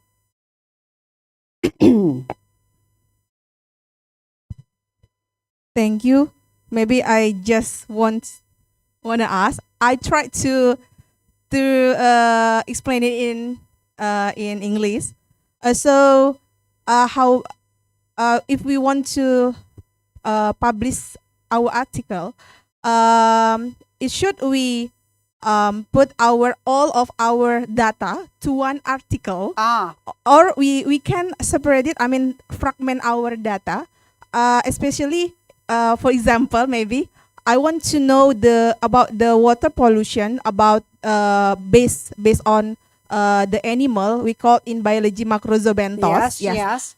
Should we put all of our data in one article? I mean, about the quality, about the physically and chemical indicator, and then about the amount of the macrozoobentos, the animal in the river, and also we put the relationship, the related between the quality and the existing of the animal in the river. Okay. Should we put all our data if we want to publish in Scopus? I mean, yeah. Thank you. That's a good question. And here's what the question is. Part of the question I understand. You want to get as many articles out of it as you can, right? Yeah, actually, yes. I mean, I want to write in several article, the Right. journal, but I just want to ask if I want to publish in Scopus Right. Reputable, should I put my all of data? If I put all my data, it means that I just have one article. That's right. Yeah. Yes. So here's the trick on that. Sometimes you can publish part of it. Like I followed up, I had 135 pre-service teachers in my dissertation study. I followed up with them 6 months and a year later, of 12 of them. So I had additional data. I didn't put all that in one article. You need enough of a statement. You need to make enough of a contribution to get it accepted. So looking at what's going to be the most interesting. So, and it's going to depend. I couldn't put everything I had in one article because it was too much. So part of it is it's too much. So you want to put in what is a strong research study. So for what you told me, it's going to depend on the data and the questions. So from what I understand, you're looking at water pollution, you're looking at the chemicals in the water, and you're looking at the biota, you're looking at the fauna, the living. Are you looking at fauna and flora? The fauna, looking at the organisms that are living there. You're looking at macro and micro. They're looking at what's living there in terms of animals and or non-plants. And then you're looking at the relationship. So what is living there? And then the relationship between the chemical makeup of the water and the biota. Okay, so here's a trick. So has anybody published about the pollution in that site? That's one question. If not, it might be of interest to people to know about the chemical makeup and the pollution in that river. That might be interesting all by itself. So it depends. Has anyone described that? Okay, so you need to check on that. Have they described it? Is that of interest to anyone? And where could you publish it? The other one is, has anyone described the biota in that situation, in that area? If not, that might be of interest to people in a different journal. Okay, now here's the connection. You could, it's possible, I don't know the answer because I don't know if that information has been published or if it is of interest. So you see what I'm saying? So you could, hypothetically, publish the chemical part with pollution if no one else has published it and it is of interest. You got to think about why is it of interest. And then has anybody described the biota? And if not, is it of interest and to whom? So you could publish in an environmental, you could publish the pollution part in an environmental journal. You could publish the biota part, hypothetically, in a zoology or a microbiology, however you're focusing that journal. And then you could look at an environmental journal connecting the pollution to the biota. You could do that, but it depends on, has anyone described that before? And if not, who cares? That's the bottom line. Who cares? Is it of interest to anyone? So you can check on that. The possibility does exist because she's not reporting. You can't take just the chemical and report that in two places. That's self-plagiarizing. So you publish it one place. You could hypothetically do the biota in another place, and then you could do one that connects them in a third place because you're using the data in a different way. Yes, so that is possible, but I don't know your field. There are things I don't know. I don't know your field. I don't know the geographic area or the organisms and who would be interested in it. But hypothetically, you could do it. I would venture to say that unless it's an exotic, rare place, that a Scopus journal is not going to care so much about the pollution or the biota. They might care about the relationship between the two. But if it's unique and different, then a Scopus journal might care. So good question. Thank you. One more question, maybe. Okay. I said maybe I can understand about the butterfly. You said butterfly. Is it same like we in Indonesia we said novelty or state of the art? Yes, state of the art. It is something that is novel. The reason I say butterfly, you know what a butterfly is, right? An insect, a beautiful insect. Okay, I would say that those catch the attention of people more than any other insect. Okay, there are lots of different kinds of insects. We have special names for butterflies. The larva we call a caterpillar. So this is for moths and butterflies. They get their own special name. Everybody else is a larva. So you've got larva for beetles. You've got larva for, what are some, you've got larva for a lot of the arthropods. Well, from mealworms, those are beetles. So you see what I'm saying? They've got special names.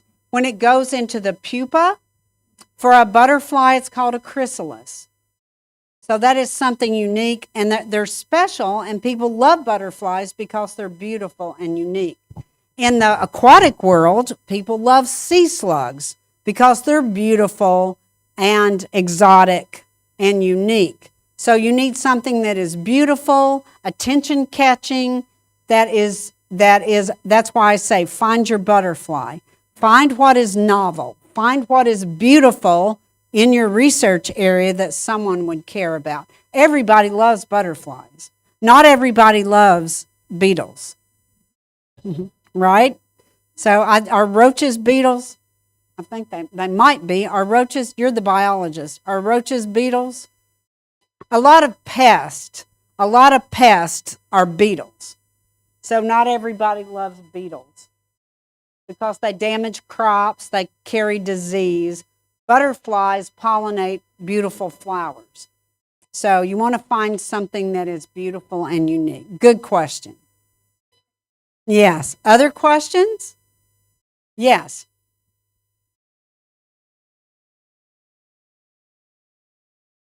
Do you need me to stop? How many more do we have? Okay, good. Thank you. Okay, we're ready.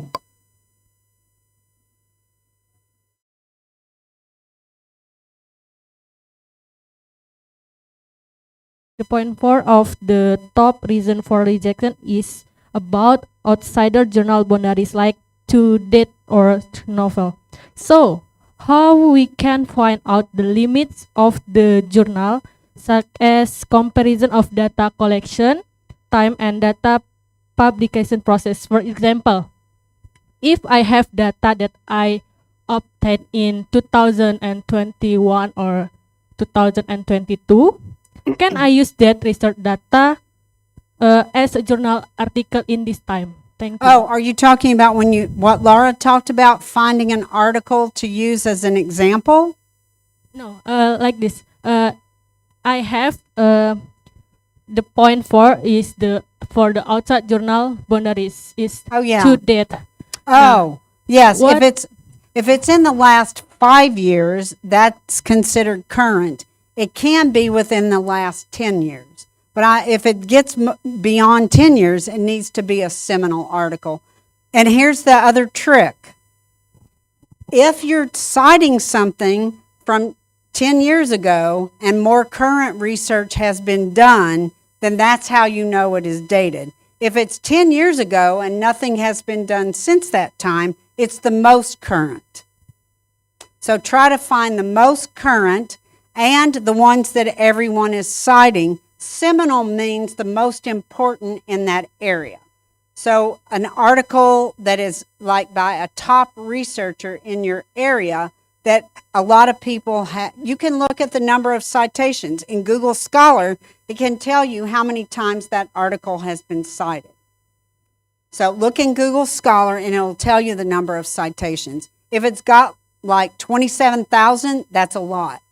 300 citations is a lot. 27,000 is a really lot. So how about if we want to try make an article journal? Like if I have the data that I obtained in 2 years or 3 years ago, can I use that data to make an article journal in this time? Okay, if It's the fine data, or no? yeah, and you need to check to see if anything has been published. That's a great question. You don't want your data to get too old because then it does become dated. You don't necessarily have to report on when you gathered the data. So what makes it current is if no one has reported on it recently. So you need to make sure that your data would advance the field. But the longer you hang on to it, someone else could publish. So the longer you wait, someone else might publish it instead of you. Not your data, but ask and answer that question.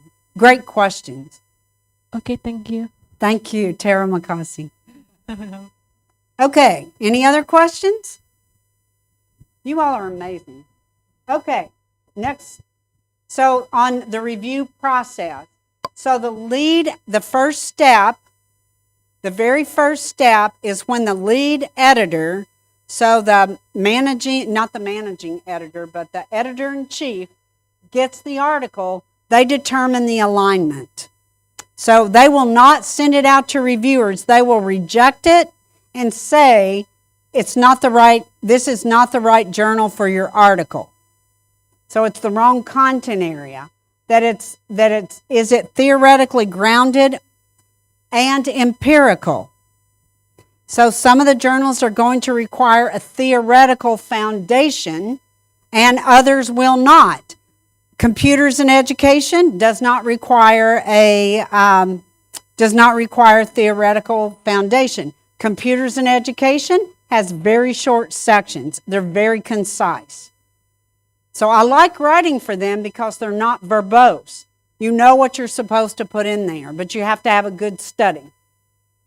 And then the next one are the theories and methods appropriate and rigorous. So those are the questions that the first editor, the top editor does when your article comes in. If any of those don't fit with the journal, or they say, no, this is not theoretically grounded and it needs to be, or it's not empirical, there are no data. So it could be a theoretical paper. If it's not a theoretical paper, it needs to have data. Empirical means data for research journals. And then, are the theories and methods appropriate for your study? Are they rigorous? And do your methods help you answer your question?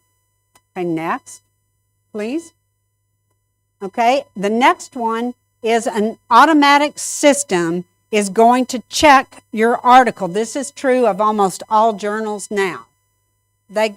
When you submit it, it goes into a process. It is a software program. I use it on my students' papers. It's called Turn It In. Turn it in, and then it will tell you about what parts of it are overlapping. So the overlapping parts, it needs to be blue or green to be acceptable. So, and it also, if there's overlap, it needs to be in the references or in your quotes. So what that means is you have not paraphrased it well enough. So this is to prevent plagiarism.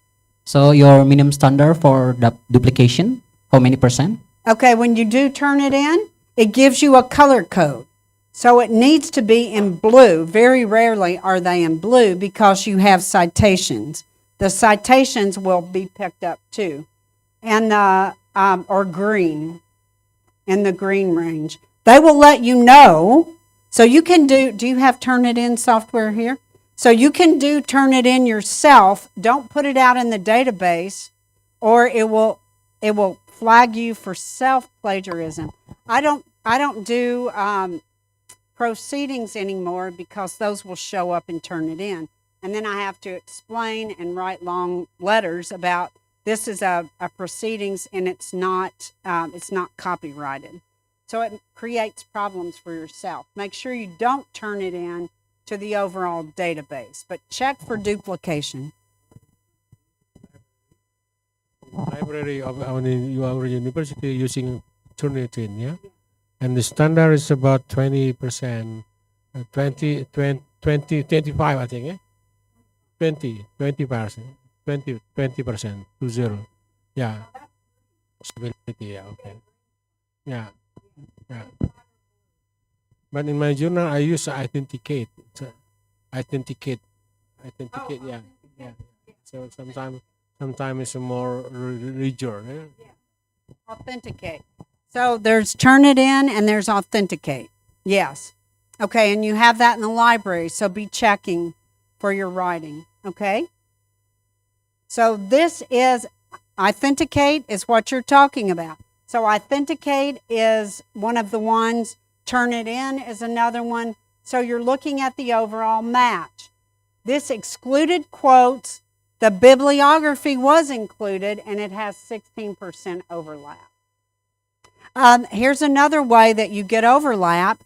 When you put the name of your instrument that you're using, it flags it as that because that's a formal noun. You can't paraphrase that, but it will flag it. But they're looking to make sure that you are not copying sections of text. Okay? Any questions on duplication? Okay, and next. Okay, then the lead editor, after the duplication, the lead editor sends it to the associate editor who sends it to the reviewers. So the associate editor is who, and they usually assign associate editors based on areas of expertise. So they'll send me things that are in my area that I would know about, like early childhood, like conceptual change, like earth and space science. And now it would be garden-based learning, early childhood. So they send it to an associate editor who is best aligned with your article, hopefully, and then that person assigns it to reviewers. Almost all journals try to assign it to 3. Do you use 3 reviewers? 3. Sometimes we try to get more than 3 in hopes that you have to have a minimum of 3 reviewers sending it back. The 3 reviews are submitted back to the journal, and that's where it gets bogged down sometimes, getting those review back. Okay, next. And then the editors will make a decision, and the associate editor makes a decision based on the reviewer comments. The associate editor, first of all, the lead editor reads it. The associate editor reads it to see who is best aligned.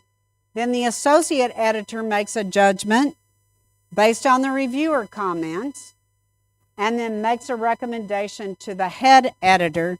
The head editor is who makes the final decision. In almost all cases, well, every case for one I've done, the editor accepted what the associate editor recommended.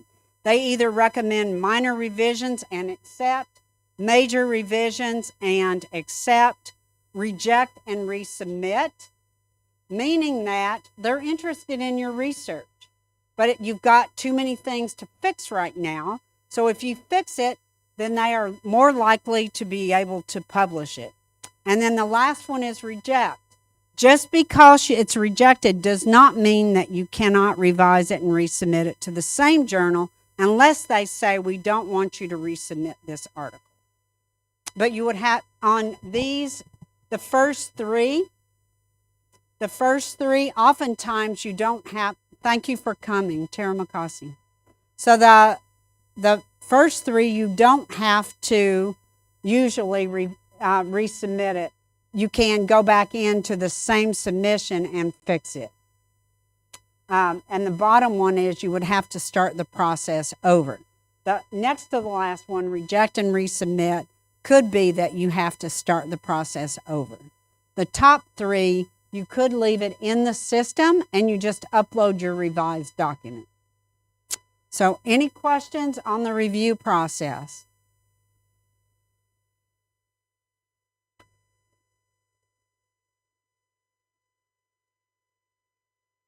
Right, next. Now I think next is Laura. I think. Oh, I said question. So, oh yeah. So Laura is going to share with you. Laura has been through this process with me. As I mentioned to you, we've had 4 articles published. So you're going to talk about. I will share with you some of my experiences and hopefully it will help you. One is that you need to find a writing team.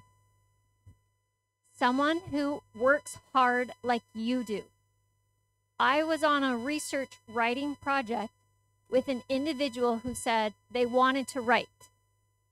They have had a year to write 3 paragraphs and they've written 0 words. This is a bad person to have on your writing team because they say they want to work, they just want the credit, but they don't actually want to do the work. So find people that are hard workers like you, because let's say these two choose to work together. Let's say they're both in math education, they have similar interests but different research projects. If they work together and one of them is the lead author on one and supports on the other, now they get 2 research articles published. And it doesn't always matter at my institution at BYU. They don't care if you're the lead author or not. They just want to see that you have publications. Sometimes they want you to be the lead, but sometimes they just want to see your first or second author. So that would mean now they have 2 publications. And sometimes when I'm writing an article, I have a hard time catching my own mistakes right away, or I think it in my head, but maybe I didn't explain it well enough. Another person who helps by reading my work with me then can say, oh, explain this more. I don't understand what you're trying to say. It strengthens my article for the readership. So not only do you have a better article, you can get more articles published. The other tip that I would have for you is when you are writing, to write concisely. This is something that was hard for me, meaning sometimes if I have a lot of data, I want and feel like I have to explain in detail every little thing, and I might take a whole page to do it. One thing that Kathy is really good at is taking my page and concising to maybe 1 or 2 paragraphs. The same information was portrayed in a smaller amount of space is actually better. So concise writing.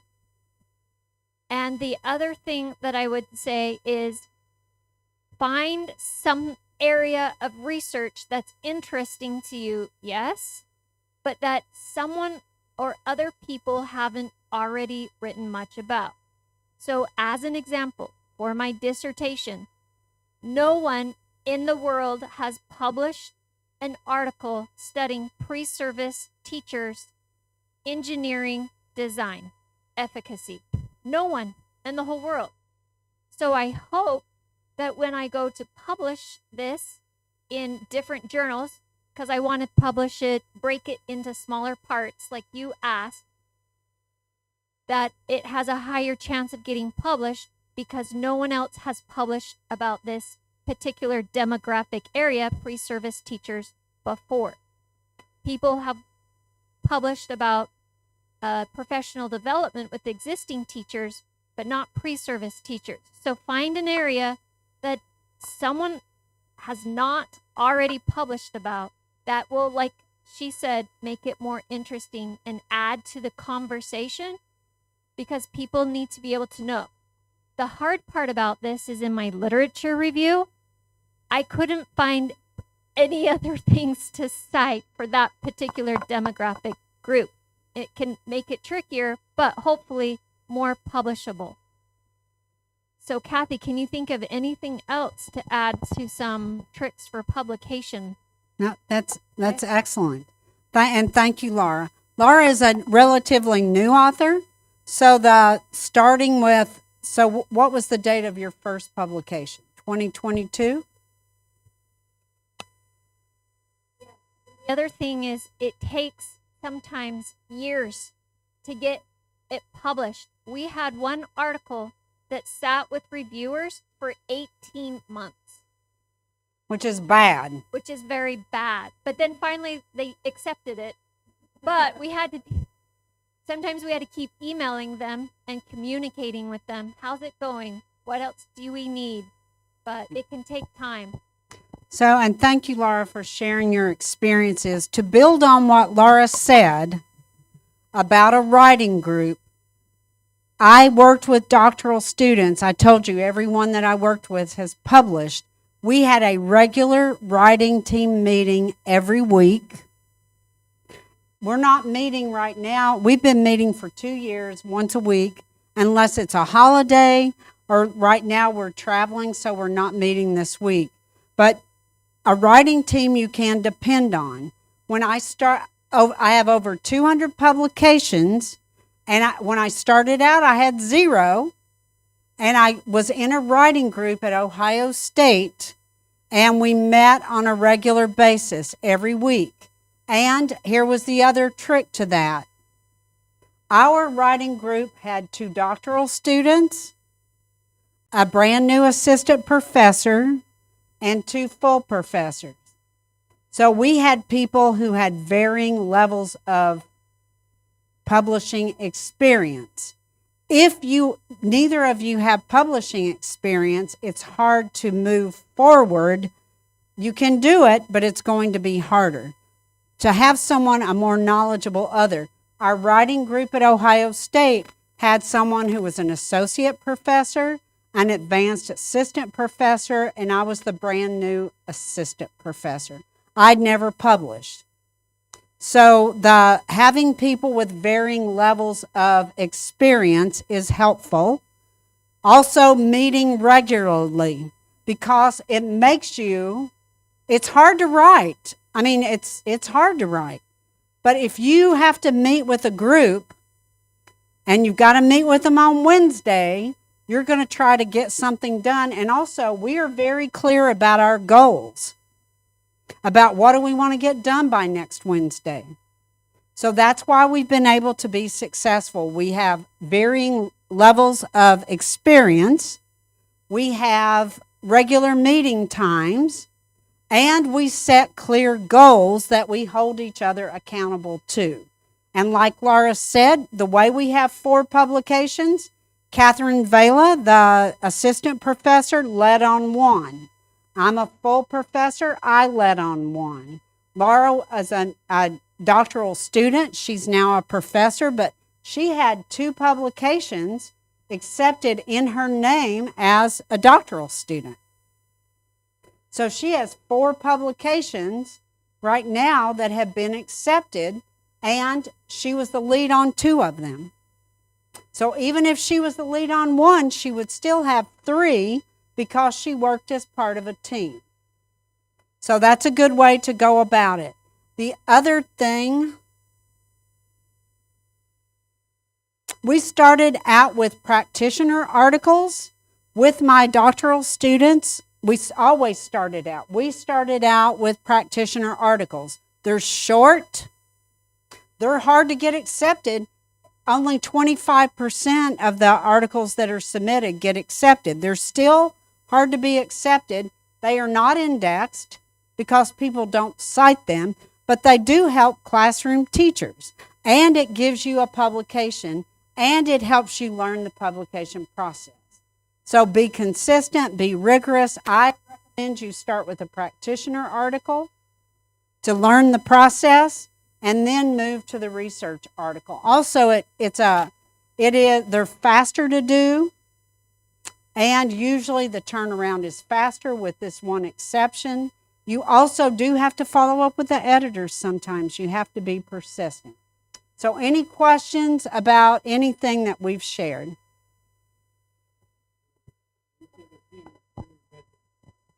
In order to have a good writing article, then I think using a team is really a must, right? Well, I think using a team makes it easier for quicker success. Yes, okay. Yeah. I had, out of my dissertation research, I worked with a methods professor who was an experienced public writer, and I worked with a physicist.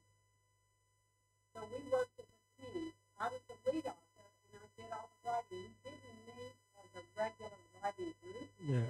That was harder than working with a group where I know that I have to be accountable for next Wednesday. Other thing is, I've always been at research institutions. Writing is not an option. Writing is part of my job. I love it. Also, part of my job is mentoring the next generation. So I like doing that.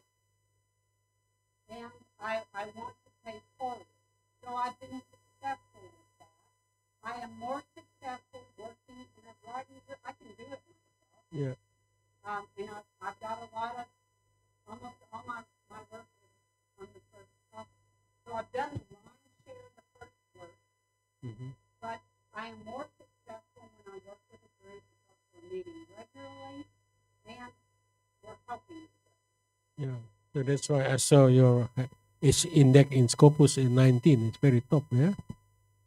Your Scopus high index is index as an author is 19. Yeah. Very top. Very good. That's right. Yeah. Very top. I think I have over 3,000. I don't know. I don't know. You can look at Google Scholar. I used to know that because it mattered. It doesn't matter so much anymore because my goal here's what I've told Laura. I had some bad experiences. All of higher ed is not good, and you know this too. I've been very blessed to work with good people. My mentor at the University of Kentucky was an excellent person. I had good professors at the University of Tennessee. I had good science friends like Larry Krissick. I hope he gets to come work with you. He's a geologist he has a mountaintop, a peak in Antarctica named after him. He's done research in Antarctica on climate change. We've published a lot together. He's a good person. I'm working with a good research team, good people there. And I had good people at Ohio State supporting me. Some things in higher ed are not good, and I've had some really bad experiences. I've had mostly good experiences, but because of those recent bad experiences, I decided I can't do it from a disposition of love and support, I'm not going to do it. Our writing group is out of love and support. So I have good people here in Indonesia I keep working with, Pak Hartono, Ibu Rita. So find good people and also know that there are not good people, and then you just learn to avoid them. But find good people and be systematic. It is not rocket science. If I can do it, you can do it. Yes, you can do it.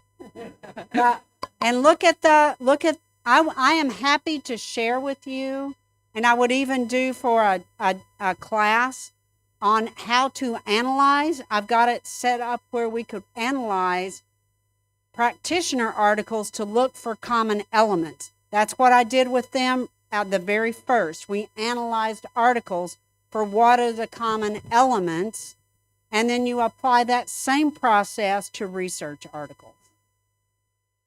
Yeah. Well, I just thinking that you are very top in how to write an article, yeah? No. I really, because I follow a number of workshops on how to write an article while being an editor-in-chief in Indonesia. So your material is very top because you are starting from the Simagogi era, while we are really Simagogi is just new for us. Yeah. The second one, I think, for the FKIP, for the Faculty of Education here, we are, maybe Artono already mentioned to you that we are now in the process of developing a PhD program on education, general education. Yeah. And yeah, very good. Yeah, because one of the guarantee to be agreed by the government, that the university here should have a university abroad, just like my PhD program, why it is accepted since last 2016, because I have a collaboration with Utrecht University in Netherlands. Yeah? Utrecht University Netherlands. Utrecht, yeah. In Netherlands, yeah, it's the top university in Netherlands. So that's why if Utah State have collaboration with FKIP here in order to make a new PhD program in general, I think that's guaranteed to be accepted. Yeah, I think the indicator of the working together, that means your name should be in the schedule, the curriculum. I think one of the course is really how to write an article. Yeah. But I'm going to be retiring in 5 years, so then I can consult. Yeah. And here's what I do want to say to you, that not everybody has the same opportunities. At my university, at the University of Tennessee, my advisor there, who was responsible for me as a doctoral student, was not publishing. Her degree was from Ohio State. She was not publishing. Ron Atwood was not my real advisor. I wasn't Laura's real advisor, but Ron Atwood worked with me and took me under his wing and helped me to move forward. And I hope that I helped Laura and another doctoral student, even though I'm not their advisor, move forward. So I tried to pay forward because other people did that for me. So there are advantages that I have had good success, but I have had lots of opportunity for good support. Ohio State was incredibly supportive of my research. And then, and this is why I'm working with Cartono, is to pay forward, to pay back to the field. I feel that's important. But I was a classroom teacher. I grew up in East Tennessee. I was the first person in my family to go to college. I'm the only one who has a college degree. And, you know, I didn't grow up with privilege. I grew up in a, by U.S. standards, as working class poor, but by U.S. standards. So I didn't grow up from privilege, but in terms of what I have had the opportunity to do now, I have had privileges. So I'm saying that I didn't have the privilege to be in a position to do it. It's not rocket science. It's being systematic and being thorough and paying attention to detail and setting up a routine and picking your friends wisely. Pick good people to work with. Pick good people to work with and then set up on a regular basis. At Alabama, I was at the University of Alabama. I didn't have anybody to work with there in a writing group. I tried, but people would come in and say, oh, I didn't have time to do the work. So that didn't work there. So you don't always have a writing group, but it is more helpful to have a writing group. Yes. So, and I do feel I have been very blessed with good people to help me. So, and that's why I'm happy to help others. And when I retire, I'll have more time to consult, so I could help. Oh, I'm going to the mountains. Yes. Yes. Yes, I'm on Facebook. Yes, I'm probably friends with most of you. Anything else? But thank you for your kind words. You're very generous. Thank you. Anything else?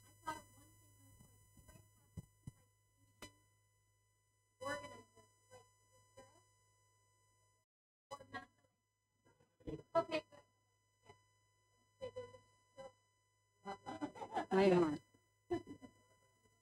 So, anyone else? Okay. Yes. I want to ask about reference. Actually, how many standard of reference if we want to put it into one article to publish in a reputable journal, I think. Thank you so much. So the question is how many with your friends in terms of how many. So, and I should have put the slide up here. I can share it with you. So this is an important question, and I want to make sure everyone can hear. So thank you. So the question is, this is really important. I thought about doing this. There's something called the conduct of,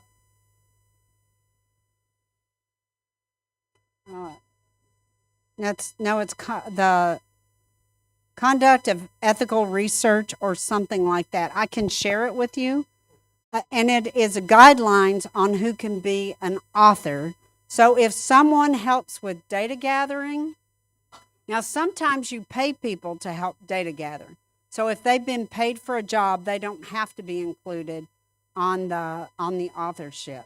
So if they've helped data gather, if they help analyze data, if they help with the writing, they should be included as an author. Usually journals do not have a limit on how many authors you can have. You do not want to include someone who has done no work on the project. That's unethical. It's unethical for you to include them. It's unfair to your other authors, and it's unethical for that person to accept to be included. You could a ghost author. You should not have ghost authors. No one should ask to be on your article unless they have helped. Now here's a tricky one.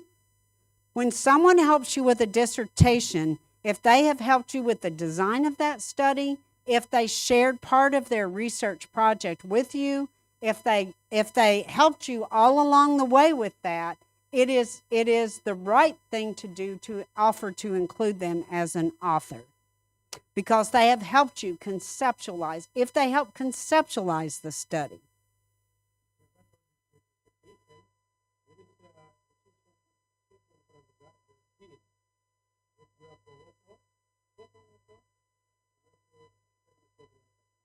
Are included as authors? Yeah.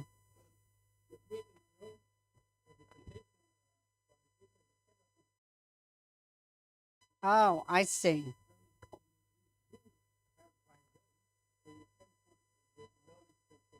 Yes. But now this is tricky because I'm not going to do work on an article to be acknowledged usually. But yes, there are guidelines at different institutions.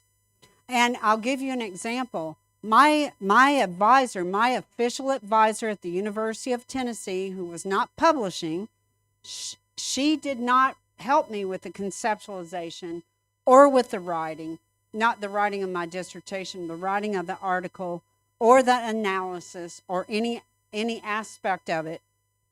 So my people at Kentucky who were not actually on my dissertation committee, they were included, and the people on my committee were not. So it depends on the institution. But your advisor, if my advisor, I met with my advisor, she did not provide substance or guidance or structure for my dissertation. Someone else did that. So the other person I included as an author. So if your advisor is not contributing, they should not be included as an author unless it's part of your university's requirement. Because it takes a lot of time to work with graduate students. So while we are working with you, that means we're not working on our own work. So, and I have published with my doctoral students. I told you that, but also I set them up so they could publish before their dissertation. At Ohio State, I had 12 doctoral students. We met on Tuesdays, and I had 3 writing groups. New students, dissertating students, and others. So I had 3 writing groups on Tuesdays. That's how we were so successful with writing. Yeah. Okay, anything else? Well, you all are the champions. Your English is amazing.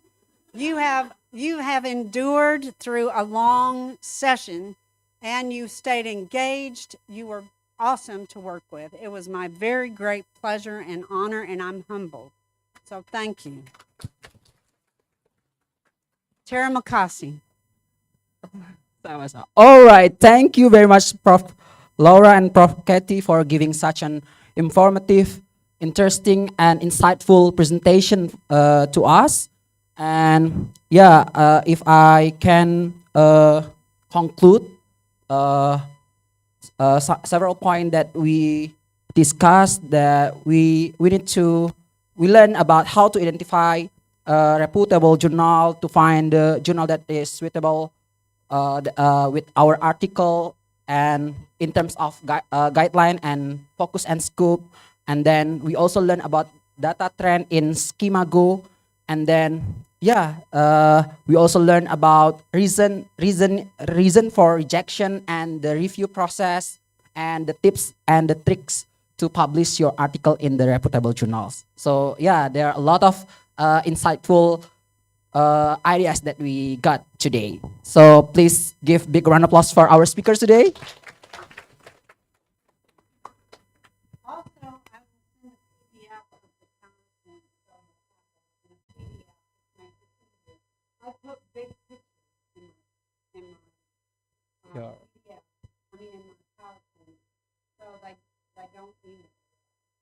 They take a lot. They take up a lot of space. So a PDF will be better to share. So don't share. You'll regret it. Okay. All right. Okay. Thank you so much for your generosity. All right. I don't think we have a Q&A session because we did Q&A session during the presentation.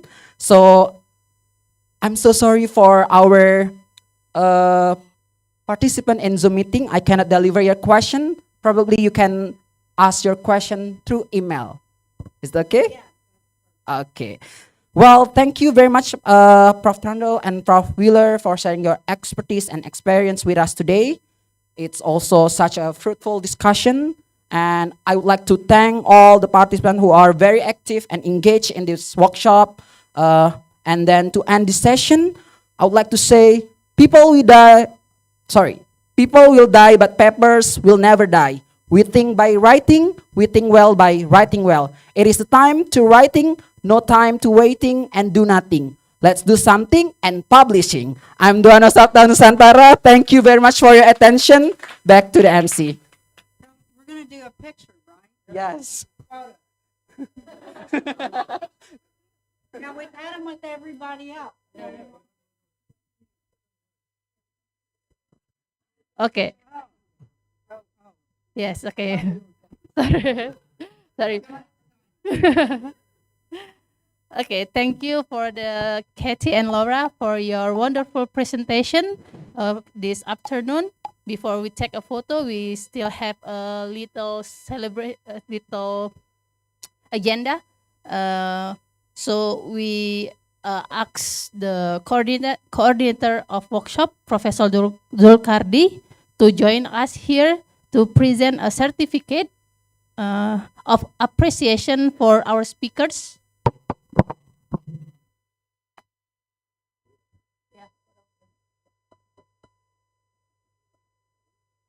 Okay, so the first certificate for Professor Katie Trando.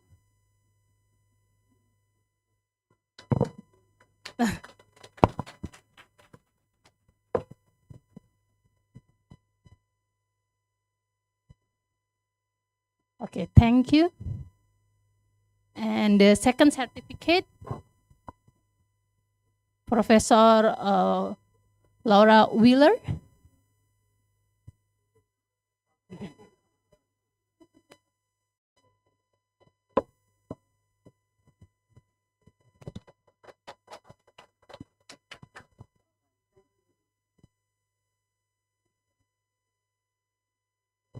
Yes, okay, and maybe the photo take a picture together, take a photo. Yes. And also maybe, yeah. Oh. Yeah.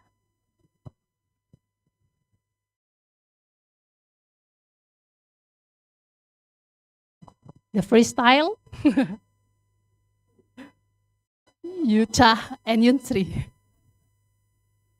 And also maybe for the participant, we can take a photo together.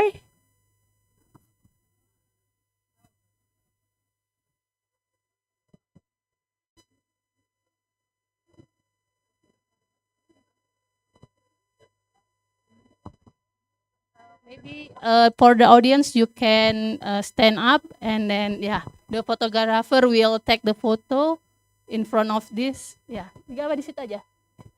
Ya, di tempat masing-masing aja. Ya. Puter. Sorry, puter ke sini. Oke, berhenti.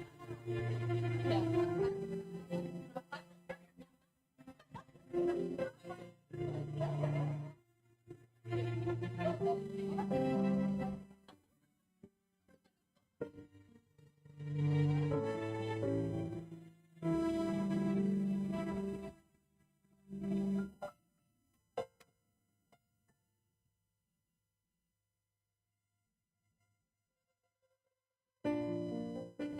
freestyle? Okay, thank you.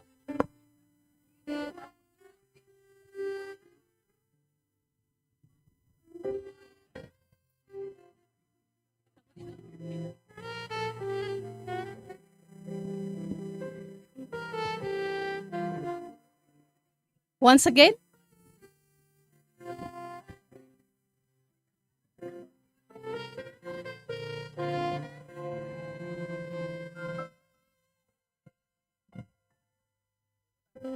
Freestyle. Okay, thank you.